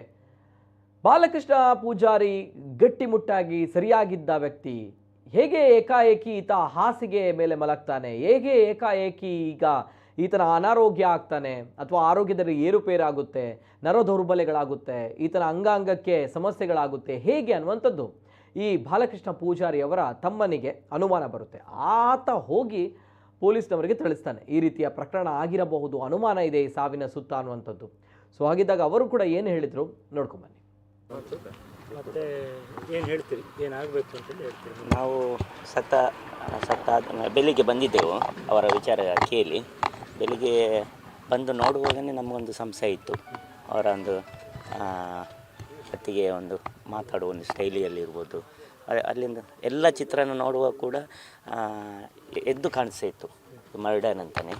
ಅದಕ್ಕೆ ನಾವು ಅದನ್ನು ಸ್ವಲ್ಪ ಸೀರಿಯಸ್ ಆಗಿ ತಗೊಂಡೆ. ನಾನು ಅವ್ರದ್ದು ಸತ್ತವ್ರದ್ದು ತಮ್ಮ, ಅವ್ರದ್ದಂದರೆ ದೊಡ್ಡಮ್ಮನು, ಅವ್ರ ದೊಡ್ಡಮ್ಮ ತಂಗಿದ ಮಗ ನಾನು. ಹಾಗಾಗಿ ಅದನ್ನು ಸ್ವಲ್ಪ ನಮ್ಮ ಇವರೊಟ್ಟಿಗೆ ಸಂದೀಪನೊಟ್ಟಿಗೆ ನಾವು ಕೂಡ ಒಟ್ಟಿಗೆ ಆಗಿ ಅದನ್ನು ಸೀರಿಯಸ್ ಆಗಿ ತಗೊಂಡು ಸ್ವಲ್ಪ ಏನಾದರೂ ಇದನ್ನು ಬಿಡಲೇಬಾರ್ದು ಅಂತ ನಾವು ಹಠ ಹಿಡಿದು ಮುಂದೆ ಹೋದೆವು. ಹೋಗುವಾಗ ಒಂದಕ್ಕೊಂದು ಕ್ಲೂ ಸಿಗ್ತಾ ಹೋಯಿತು, ನಮಗೆ ಸಿಗ್ತಾ ಹೋಯಿತು. ಆವಾಗ ನಮಗೆ ಸ್ವಲ್ಪ ಮತ್ತೆ ಕೂಡ ಮುಂದೆ ಹೋಗಲಿಕ್ಕೆ ಸ್ವಲ್ಪ ಅವಕಾಶಗಳು ಸಿಗ್ತಾ ಬಂತು. ಹಾಗಾಗಿ ಏನಾದರೂ ಮಾಡಿ ಅಣ್ಣಗೊಂದು ಸ್ವಲ್ಪ ಡೌಟ್ ಇತ್ತು ಅವಳ ಮೇಲೆ, ಸ್ವಲ್ಪ ಡೌಟ್ ಇತ್ತು. ಅವಳ ಮಾಡುವ ಆ್ಯಕ್ಟಿಂಗಲ್ಲಿ ಗೊತ್ತಾಗ್ತಿತ್ತು ಮುಂಚೆನೇ. ನಾನು ತುಂಬ ಸಲ ಹೇಳಿದ್ದೆ ಅಣ್ಣನ ಹೌದು ಅಣ್ಣನ ಹತ್ರ ಕೂಡ ಹೇಳಿದ್ದೆ ನಾನು, ಹೀಗೆ ಸ್ವಲ್ಪ ಜಾಗ್ರತೆ ಮಾಡಿ ಅಣ್ಣ ಅಂತ. ಹಾಗೆ ಏನಾದರೂ ಕಂಪ್ಲೇಂಟ್ ಆಗಿತ್ತು ಅವಳ ಮೇಲೆ? ಮುಂಚೆ ಆಗಿತ್ತು. ಇದೇ ವಿಚಾರದಲ್ಲಿ ಸ್ವಲ್ಪ ಇವರ ವಿಚಾರದಲ್ಲಿ ಕಂಪ್ಲೇಂಟ್ ಎಲ್ಲ ಆಗಿತ್ತು. ಹೌದು ಹೌದು, ಸ್ಟೇಷನ್ನಲ್ಲಿ ಆಗಿತ್ತು. ಒಟ್ಟು ಮಾಡಲಿಕ್ಕೆ ಟ್ರೈ ಮಾಡಿದ್ರಿ ನೀವು, ಅಂದರೆ ಚೆನ್ನಾಗಿರಲಿ. ಹೌದು, ಅವರು ಅಣ್ಣ ಬಿಟ್ಟು ಕೊಡಲಿಲ್ಲ ಹೆಂಡತಿ ಬೇಕಂತಾನೆ ಜಾಸ್ತಿ ನಮಗೆ ಅದನ್ನು ಬಿಟ್ಟು ಕೊಡಲಿಲ್ಲ. ಹೆಂಡತಿ ಮೇಲೆ ಜಾಸ್ತಿ ಆಸೆ ಇಡಲಿಕ್ಕೆ ಹೋಗಿ ಸ್ವಲ್ಪ ನಮಗೇನು ಮಾಡುವಾಗೆ ಇರಲಿಲ್ಲ. ಹಾಗಾಗಿ ಸ್ವಲ್ಪ ನಮಗೆ ಕಷ್ಟ ಆಯಿತು, ಜೀವ ಹೋಯಿತು. ಅದು ಖಂಡಿತ ಯಾರು ಮಾಡಿದ್ದಾರ ಅವ್ರನ್ನ ಖಂಡಿತವಾಗಿ ಬಿಡೋದಿಲ್ಲ. ಎಷ್ಟು ಪ್ರಭಾವಿ ವ್ಯಕ್ತಿ ಆದರೂ ಅವರು ಎದುರಿನವರು ಎಷ್ಟೇ ಪ್ರಭಾವಿ ವ್ಯಕ್ತಿ ಆಗಲಿ, ಅದೇ 100% ಅದಕ್ಕೆ ಅಣ್ಣನಿಗೆ ನ್ಯಾಯ ದೊರಕಿಸೋದೇ 100% ಕೊಡ್ತೇನೆ. ಅದು ಯಾಕಂದರೆ ಮಕ್ಕಳ ಮುಖ ನೋಡುವಾಗ ನಮಗೇನೆ ಬೇಜಾರಾಗ್ತದೆ. ಹಾಗಾಗಿ ಅದರ ಓವರಲ್ ಆಗಿ ಏನು ಆಗಬೇಕಾ ಅದನ್ನು 100% ನಾವು ಇನ್ವಾಲ್ವ್ಮೆಂಟ್ ಆಗಿ 100% ಬಿಡೋದಿಲ್ಲ. ಹೌದು, ಇದರ ಬಗ್ಗೆನೇ ಆಗಿತ್ತು ಒಂದು ತಿಂಗಳು ಮುಂಚೆ. ಹೌದು, ಇದರ ಬಗ್ಗೆನೇ ಆಗಿತ್ತು ಮುಂಚೆ. ಪ್ರಕಾಶ್ ಪೂಜಾರಿ. ಎಸ್, ನೀವು ಪ್ರಕಾಶ್ ಪೂಜಾರಿ ಅಂದರೆ ಬಾಲಕೃಷ್ಣ ಪೂಜಾರಿ ಅವರ ತಮ್ಮ. ಅವರುಗಳಿಗೆ ಅನುಮಾನ ಬರುತ್ತೆ ಬಾಲಕೃಷ್ಣ ಪೂಜಾರಿ ಅವರು ಹೇಗೆ ಈ ರೀತಿ ಸಾವನ್ನಪ್ತಾರೆ ಅನ್ನುವಂಥದ್ದು. ಜೊತೆಗೆ ಈ ರೀತಿ ತಲೆಯ ದಿಂಬನ್ನು ಉಸಿರುಗಟ್ಟಿಸಿ ಕೊಲ್ತಾರೆ ಈ ಪಾಪಿಗಳು. ಜೊತೆಗೆ ಅಣ್ಣನಲ್ಲೂ ಕೂಡ ಈಕೆ ಸುಳ್ಳನ್ನು ಹೇಳ್ತಾಳೆ. ಅಂದರೆ ನೀರು ಕೊಡುವಾಗ ಉಸಿರುಗಟ್ಟಿ ಸತ್ತಿದ್ದಾರೆ ಅನ್ನುವಂಥ ನಿಟ್ಟಿನಲ್ಲಿ ಈ ಪ್ರತಿಮಾ ಕಿಲ್ಲರ್ ಲೇಡಿ ಸುಳ್ಳನ್ನು ಹೇಳ್ತಾಳೆ ಅಣ್ಣನ ಜೊತೆಯಲ್ಲಿ. ಸೊ ಅಣ್ಣ ಕೂಡ ಈ ಬಗ್ಗೆ ನೇರವಾಗಿ ಈ ಒಂದು ವಿಚಾರದಲ್ಲಿ ನೀನು ತಪ್ಪು ಮಾಡಿದಿ, ನಿಮಗೆ ಶಿಕ್ಷೆ ಆಗಬೇಕು ಅನ್ನೋ ನಿಟ್ಟಿನಲ್ಲಿ ಅಣ್ಣ ನಿಂತಿದ್ದರಿಂದ ಈ ಪ್ರಕರಣ ಹೊರಗೆ ಬಂದಿದೆ. ಜೊತೆಗೆ ಆ ಪಾಪಿಗಳು ಮಾಡಿದಂತಹ ಈ ಒಂದು ತಪ್ಪು ಮುನ್ನೆಲೆಗೆ ಬಂದಿದೆ. ಇವೆಲ್ಲರ ಜೊತೆಗೆ ಬಹಳಷ್ಟು ಜನರು ಕೇಳ್ತಾ ಇರುವಂತಹ ಪ್ರಶ್ನೆ, ಸರಿಯಾಗಿದ್ದಂತಹ ಬಾಲಕೃಷ್ಣ ಪೂಜಾರಿ ಅವರು ಹಾಸಿಗೆನ ಹಿಡಿತಾರೆ, ಕಾರಣ ಅನಾರೋಗ್ಯ ಆಗುತ್ತೆ. ಅನಾರೋಗ್ಯ ಯಾಕಾಗುತ್ತೆ ಅಂತ ಬಂದಾಗ ಅವರಿಗೆ ಸ್ಲೋ ಪಾಯ್ಸನ್ ಕೊಡಲಾಗುತ್ತೆ. ಹಾಗಾದರೆ ಸ್ಲೋ ಪಾಯ್ಸನ್ ಅಷ್ಟು ಈಸಿಯಾಗಿ ಸಿಗುತ್ತಾ? ಸ್ಲೋ ಪಾಯ್ಸನ್ ಹಾಗಾದರೆ ಎಲ್ಲರ ಕೈಗೂ ಕೂಡ ಸಿಗುತ್ತಾ? ಹಾಗಿದ್ದಾಗ ಈ ಪ್ರತಿಮಾ ಜೊತೆಗೆ ಆಕೆಯ ಪ್ರಿಯಕರ ದಿಲೀಪ್ ಹೆಗ್ಡೆ ಸ್ಲೋ ಪಾಯ್ಸನನ್ನು ಎಲ್ಲಿಂದ ಖರೀದಿ ಮಾಡಿದ್ರು, ಜೊತೆಗೆ ಹೇಗೆ ನೀಡ್ತಾ ಇದ್ರು ಅನ್ನುವಂತಹ ವಿಚಾರ ಅಷ್ಟು ಈಸಿಯಾಗಿ ಸಿಗ್ತಾ ಇದ್ರೆ ಬಹಳಷ್ಟು ಜನರು ಈ ಸ್ಲೋ ಪಾಯ್ಸನ್ ಅನ್ನು ಟ್ರೈ ಮಾಡ್ತಾ ಇದ್ರು. ಹಾಗಿದ್ದಾಗ ಏನು ಕತೆ, ಈ ಬಗ್ಗೆ ಡೀಟೇಲ್ಸ್ ಬರ್ತಾ ಇದೆ, ನೋಡ್ಕೊ ಬನ್ನಿ.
ನ್ನೇ ಬೆಚ್ಚಿ ಬೀಳಿಸಿದಂತಹ ರೀಲ್ಸ್ ಆಂಟಿ ಲವ್ ಸ್ಟೋರಿಯ ಬೆಚ್ಚಿ ಬೀಳಿಸುವಂತಹ ಮಾಹಿತಿ ಇದು.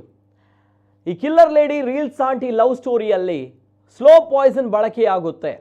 ಹಾಗಿದ್ದಾಗ ಬಹಳಷ್ಟು ಜನರು ಈ ಒಂದು ಸುದ್ದಿಯನ್ನು ಕೇಳಿ ಆತಂಕಗೊಂಡಿದ್ದೀರಿ. ಕಾರಣ ಸ್ಲೋ ಪಾಯ್ಸನ್ ಅಷ್ಟು ಈಸಿಯಾಗಿ ಸಿಗುತ್ತಾ, ಎಲ್ಲೆಂದರಲ್ಲಿ ಸಿಗುತ್ತಾ, ಸ್ಲೋ ಪಾಯ್ಸನ್ ಕೊಟ್ಟು ಕೂಡ ಈ ರೀತಿ ಕೊಲೆ ಮಾಡಬಹುದಾ ಅಂತ ಬಂದಾಗ ಆಕೆಗೆ ಸ್ಲೋ ಪಾಯ್ಸನ್ ಎಲ್ಲಿಂದ ಸಿಕ್ತು, ಹೇಗೆ ಸಿಕ್ತು, ಎಲ್ಲಿಂದ ಖರೀದಿ ಮಾಡಿದ್ರು, ಜೊತೆಗೆ ಹೇಗೆ ಬಳಕೆ ಮಾಡ್ತಾ ಇದ್ರು, ಏನದು ಸ್ಲೋ ಪಾಯ್ಸನ್, ಹಾಗಂದ್ರೆ ಏನು ಕಂಟೆಂಟ್ ಇರುತ್ತೆ ಅದರಲ್ಲಿ, ಯಾವ ರೀತಿ ಬಳಕೆ ಮಾಡುತ್ತೆ, ಜೊತೆಗೆ ಎಷ್ಟು ಎಫೆಕ್ಟಿವ್ ಆಗಿರುತ್ತೆ, ಈ ಬಗ್ಗೆ ಬಹಳಷ್ಟು ಜನರು ಕೇಳ್ತಾ ಇದ್ದಾರೆ. ಹಂತ ಹಂತವಾಗಿ ಕೊಲ್ಲಲು ಸ್ಲೋ ಪಾಯ್ಸನ್ ಅನ್ನು ಬಳಕೆ ಮಾಡ್ತಾರೆ ಈ ಇಬ್ಬರು ಪಾಪಿಗಳು. ಒಂದು ಕಡೆ ರೀಲ್ಸ್ ಆಂಟಿ ಪ್ರತಿಮಾ, ಜೊತೆಗೆ ಇನ್ನೊಂದು ಕಡೆ ಆಕೆಯ ಪ್ರಿಯಕರ ದಿಲೀಪ್ ಹೆಗ್ಡೆ. ಹಾಗಿದಾಗ ಪ್ರತಿಯೊಬ್ಬರಲ್ಲೂ ಕೂಡ ಬರುವಂತಹ ಪ್ರಶ್ನೆ, ಆರೋಪಿಗಳಲ್ಲ ಇವರು ಅಪರಾಧಿಗಳು, ಆಲ್ರೆಡಿ ಒಪ್ಪಿಕೊಂಡು ಆಗಿದೆ. ಸೊ ಹಾಗಿದ್ದಾಗ ಈ ಅಪರಾಧಿಗಳಿಗೆ ಸ್ಲೋ ಪಾಯ್ಸನ್ ಸಿಕ್ಕಿದ್ದೇಗೆ ಅನ್ನುವಂಥದ್ದೇ ಪ್ರಶ್ನೆ. ಅಷ್ಟು ಈಸಿಯಾಗಿ ಈ ಅಪರಾಧಿಗಳಿಗೆ, ಆರೋಪಿಗಳಿಗೆ ಸ್ಲೋ ಪಾಯ್ಸನ್ ಎಲ್ಲಿಂದ ಸಿಕ್ತು ಅನ್ನುವಂತಹ ಪ್ರಶ್ನೆ. ಬಾಲಕೃಷ್ಣ ಕೊಲೆಗೆ ಯಾವ ವಿಷ ಬಳಸಿದ್ದಾಳೆ ಈಕೆ ಅನ್ನುವಂಥದ್ದೇ ಬಹಳಷ್ಟು ಜನರು ಕೇಳ್ತಾ ಇರುವಂತಹ ಪ್ರಶ್ನೆ. ಯಾಕಂದರೆ ಇಡೀ ಉಡುಪಿಯನ್ನೇ, ಕರಾವಳಿ ಭಾಗವನ್ನು ಬೆಚ್ಚಿ ಬೀಳಿಸಿದಂತಹ ಈ ಒಂದು ಕೊಲೆ ಪ್ರಕರಣ ಯಾವ ಸ್ಲೋ ಪಾಯ್ಸನನ್ನು ಈಕೆ ಜೊತೆಗೆ ಪ್ರಿಯಕರ ದಿಲೀಪ್ ಹೆಗ್ಡೆ ಬಾಲಕೃಷ್ಣ ಪೂಜಾರಿ ಅವರಿಗೆ ನೀಡಿದ್ದಾರೆ. ಕಾರಣ ಬಾಲಕೃಷ್ಣ ಪೂಜಾರಿ ಅವರ ಎಷ್ಟು ಎಫೆಕ್ಟಿವ್ ಆಗಿತ್ತು ಅಂತ ಹೇಳಿದ್ರೆ, ಬಾಲಕೃಷ್ಣ ಪೂಜಾರಿ ಅವರ ನರನಾಡಿಗಳೆಲ್ಲ ದೌರ್ಬಲ್ಯವಾಗಿತ್ತಂತೆ.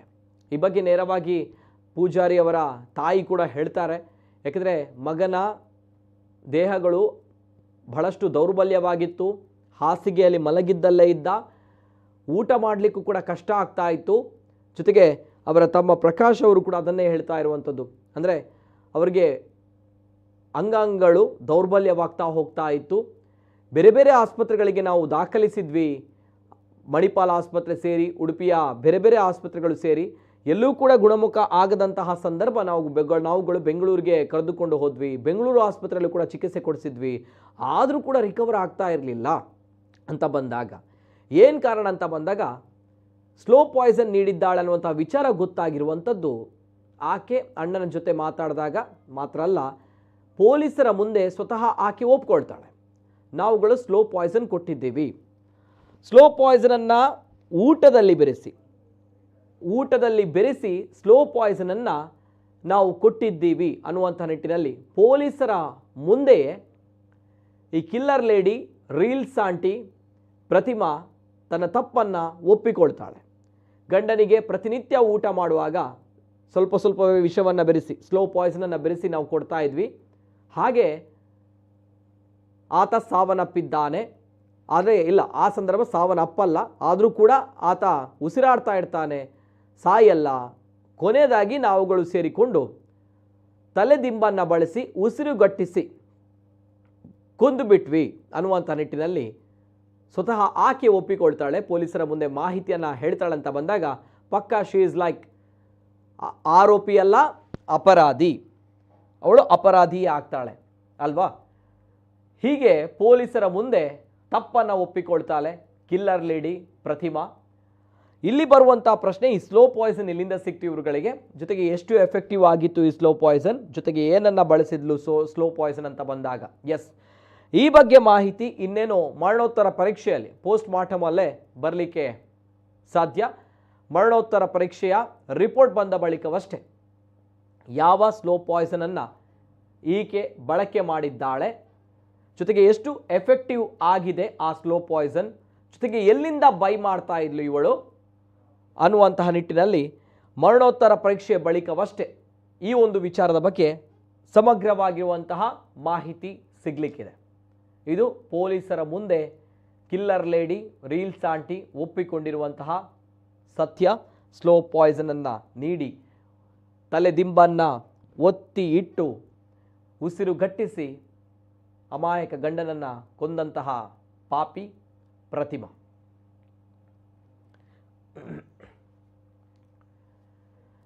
ಇವೆಲ್ಲರ ಜೊತೆಗೆ ಬಹಳಷ್ಟು ಜನರು ಈ ಒಂದು ಕೇಸ್ ಮುನ್ನೆಲೆಗೆ ಬರಬೇಕು ಅಂತ ಬಂದಾಗ ಆಕೆಯ ಅಣ್ಣನಿಗೆ ನಿಜವಾಗ್ಲೂ ಕೂಡ ನಮ್ಮ ಸಮಾಜ ಸ್ವಲ್ಪವಾದರೂ ಕೂಡ ಆಗ್ತಾ ಮಾಡಿದಂತಹ ಕೆಲಸಕ್ಕೆ ನಾವು ಕೃತಜ್ಞತೆ ಸಲ್ಲಿಸಲೇಬೇಕು. ಯಾಕಂದರೆ ತಂಗಿಯ ತಪ್ಪು ಇದ್ದರೂ ಕೂಡ ಬಹಳಷ್ಟು ಹೇಳದಿರುವಂತಹ ಅಣ್ಣಂದಿರ ನಡುವೆ ಬಾಲಕೃಷ್ಣ ಪೂಜಾರಿ ಅವರು ತನ್ನ ಕುಟುಂಬಕ್ಕೆ ಮಾಡಿದಂಥ ಸಹಾಯವನ್ನು ನೆನಪಿಸಿ, ಜೊತೆಗೆ ತಂಗಿ ಮಾಡಿದಂತಹ ಈ ಒಂದು ಅನ್ಯಾಯವನ್ನು ಸಮಾಜದ ಮುಂದೆ ಬಿಚ್ಚಿಟ್ಟಂತಹ ವ್ಯಕ್ತಿ ಆತ. ಸೊ ಹಾಗಿದ್ದಾಗ ಆಕೆಯ ಅಣ್ಣವು ಕೂಡ ಸೋಷಿಯಲ್ ಮೀಡಿಯಾದಲ್ಲಿ ಜೊತೆಗೆ ಮಾಧ್ಯಮದ ಜೊತೆ ಮಾತಾಡಿದ್ದಾರೆ, ನೋಡ್ಕೊಂಬನ್ನಿ. ಕಿಲ್ಲರ್ ಲೇಡಿ ರೀಲ್ಸ್ ಆಂಟಿ ಪ್ರತಿಮಾಳ ಅಣ್ಣ, ಬಹುಶಃ ಈ ಅಣ್ಣ ಇಲ್ಲ ಅಂತ ಬಂದಾಗ ಬಹುಶಃ ಈ ಪಾಪಿಗಳಿಗೆ ಶಿಕ್ಷೆ ಆಗ್ತಾ ಇರಲಿಲ್ಲ. ಈ ಪಾಪಿಗಳ ಈ ಒಂದು ಲವಿ ಡವಿ ಈ ಸಮಾಜಕ್ಕೆ ಗೊತ್ತಾಗ್ತಾ ಇರಲಿಲ್ಲ. ಬಹುಶಃ ಆ ಅಮಾಯಕ ಬಾಲಕೃಷ್ಣ ಪೂಜಾರಿ ಅವರ ಆತ್ಮಕ್ಕೆ ಶಾಂತಿ ಸಿಗ್ತಾ ಇರಲಿಲ್ಲ. ಜೊತೆಗೆ ಬಾಲಕೃಷ್ಣ ಪೂಜಾರಿ ಅವರ ತಂದೆ ತಾಯಿಗೂ ಕೂಡ ಈ ಒಂದು ವಿಚಾರದಲ್ಲಿ ಸತ್ಯ ಗೊತ್ತೇ ಆಗ್ತಾ ಇರಲಿಲ್ಲ. ಯಾಕಂದರೆ ಪಾಪ ಮಗನನ್ನು ಈ ರಾಕ್ಷಸಿ ಬಲಿ ತೆಗೆದುಕೊಂಡು ಬಿಟ್ಲು ಅನ್ನುವಂಥದ್ದು ಯಾರಿಗೂ ಕೂಡ, ಇಡೀ ಸಮಾಜಕ್ಕೂ ಕೂಡ ಗೊತ್ತೇ ಆಗ್ತಾ ಇರಲಿಲ್ಲ. ಈ ಅಣ್ಣ ಜೊತೆಯಲ್ಲಿ ಇರು, ನನ್ನನ್ನು ರಕ್ಷಿಸು ಅಂತ ಹೇಳಿ ಆಕೆ ರಾಕ್ಷಸಿ ಹೇಳ್ತಾಳೆ ಅಣ್ಣನ ಜೊತೆಯಲ್ಲಿ. ಆದರೆ ಅಣ್ಣ ನೇರವಾಗಿ ಹೇಳ್ತಾಳೆ, ನಿನ್ನನ್ನು 19 ವರ್ಷಕ್ಕೆ ಭಾಳಷ್ಟು ನಾವು ಪ್ರೀತಿಯಿಂದ ಕಷ್ಟಪಟ್ಟು ಮದುವೆ ಮಾಡಿ ಕೊಟ್ವಿ, ಒಳ್ಳೆಯದಾಗಿ ಇರಬೇಕು ನೀನು ಅಂತ ಹೇಳಿ. ಆದರೆ ನೀನು ಮಾಡಿದಂತಹ ಈ ಒಂದು ಕೆಲಸ ಭಾಳಷ್ಟು ನಮ್ಗಳಿಗೆಲ್ಲ ನಾಚಿಕೆ ಆಗುತ್ತೆ. ಒಳ್ಳೆಯ ಗಂಡನನ್ನು, ಒಳ್ಳೆಯ ಭಾವನನ್ನು ನಾನು ಕಳೆದುಕೊಂಡಿದ್ದೇನೆ, ನೀನು ಈ ರೀತಿ ಮಾಡಬಾರ್ದಿತ್ತು ಅನ್ನುವಂಥದ್ದು ನೇರವಾಗಿ ಹೇಳ್ತಾನೆ ಅಣ್ಣ.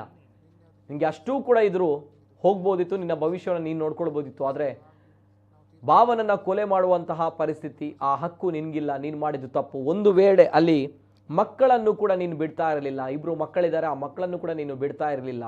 ಇದೇ ರೀತಿಯ ಮನಸ್ಥಿತಿ ಇರುವಂತಹ ಹೆಣ್ಮಗಳು ನೀನು ಯಾವತ್ತೂ ಕೂಡ ಉದ್ಧಾರ ಆಗಲ್ಲ, ನಿನ್ನನ್ನು ನಾನು ಬಿಡಲ್ಲ, ನಿನಗೆ ಶಿಕ್ಷೆ ಆಗೋದು ಆಗಲೇಬೇಕು ಅನ್ನುವಂಥ ನಿಟ್ಟಿನಲ್ಲಿ ಅಣ್ಣ ತೆಗೆದುಕೊಂಡಂತಹ ಈ ಒಂದು ನಿರ್ಧಾರದಿಂದ ಆಕೆಯ ಜೊತೆಗೆ ಪ್ರಿಯಕರನ ಬಣ್ಣ ಬಯಲಾಗಿರುವಂಥದ್ದು. ಇದು ರೀಲ್ಸ್ ಆಂಟಿ ಆ ಪ್ರತಿಮಾಳ ಪಾಪ ಅಣ್ಣನ ವಿಡಿಯೋ.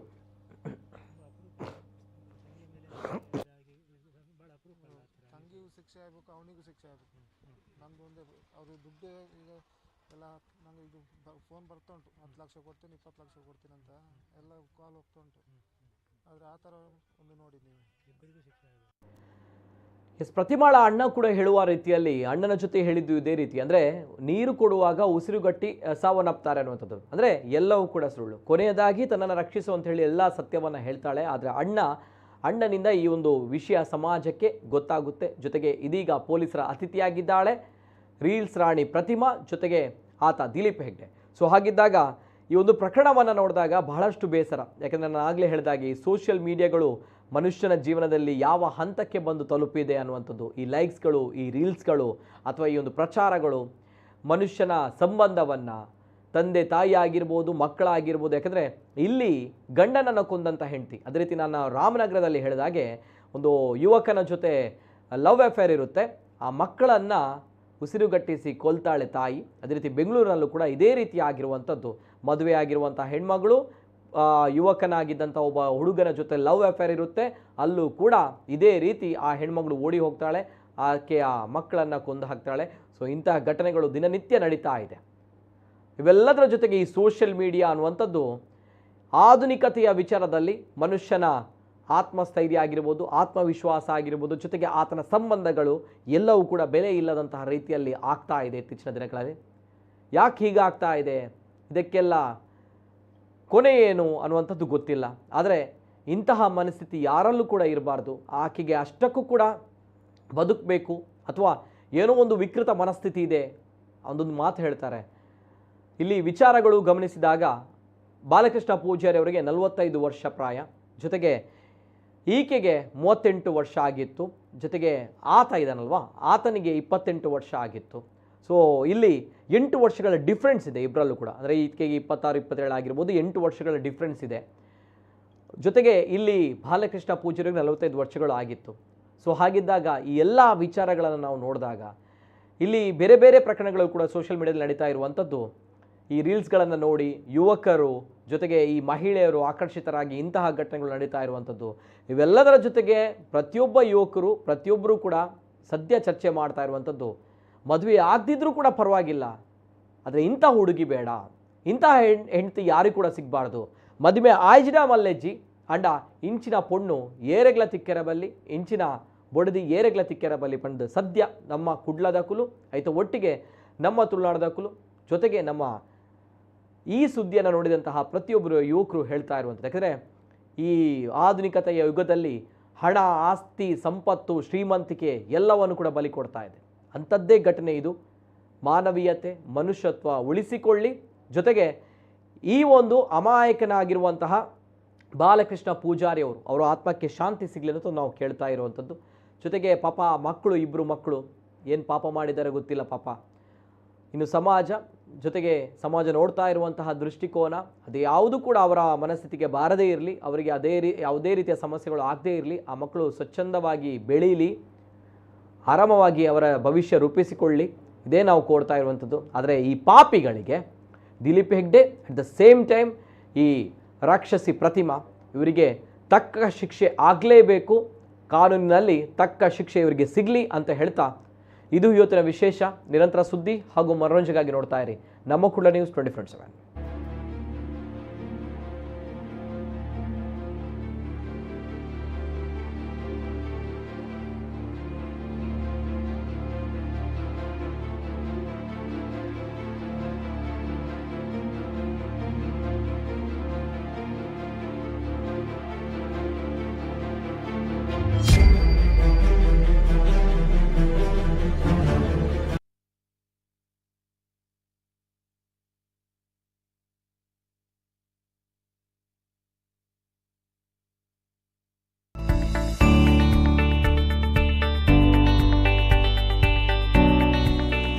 ಮಗು ದಷ್ಟಪುಷ್ಟವಾಗಿ ಬೆಳಿಬೇಕು, ಸದಾ ಲವಲವಿಕೆಯಿಂದ ಇರಬೇಕು, ಯಾವಾಗಲೂ ನಗ್ನಗ್ತಾ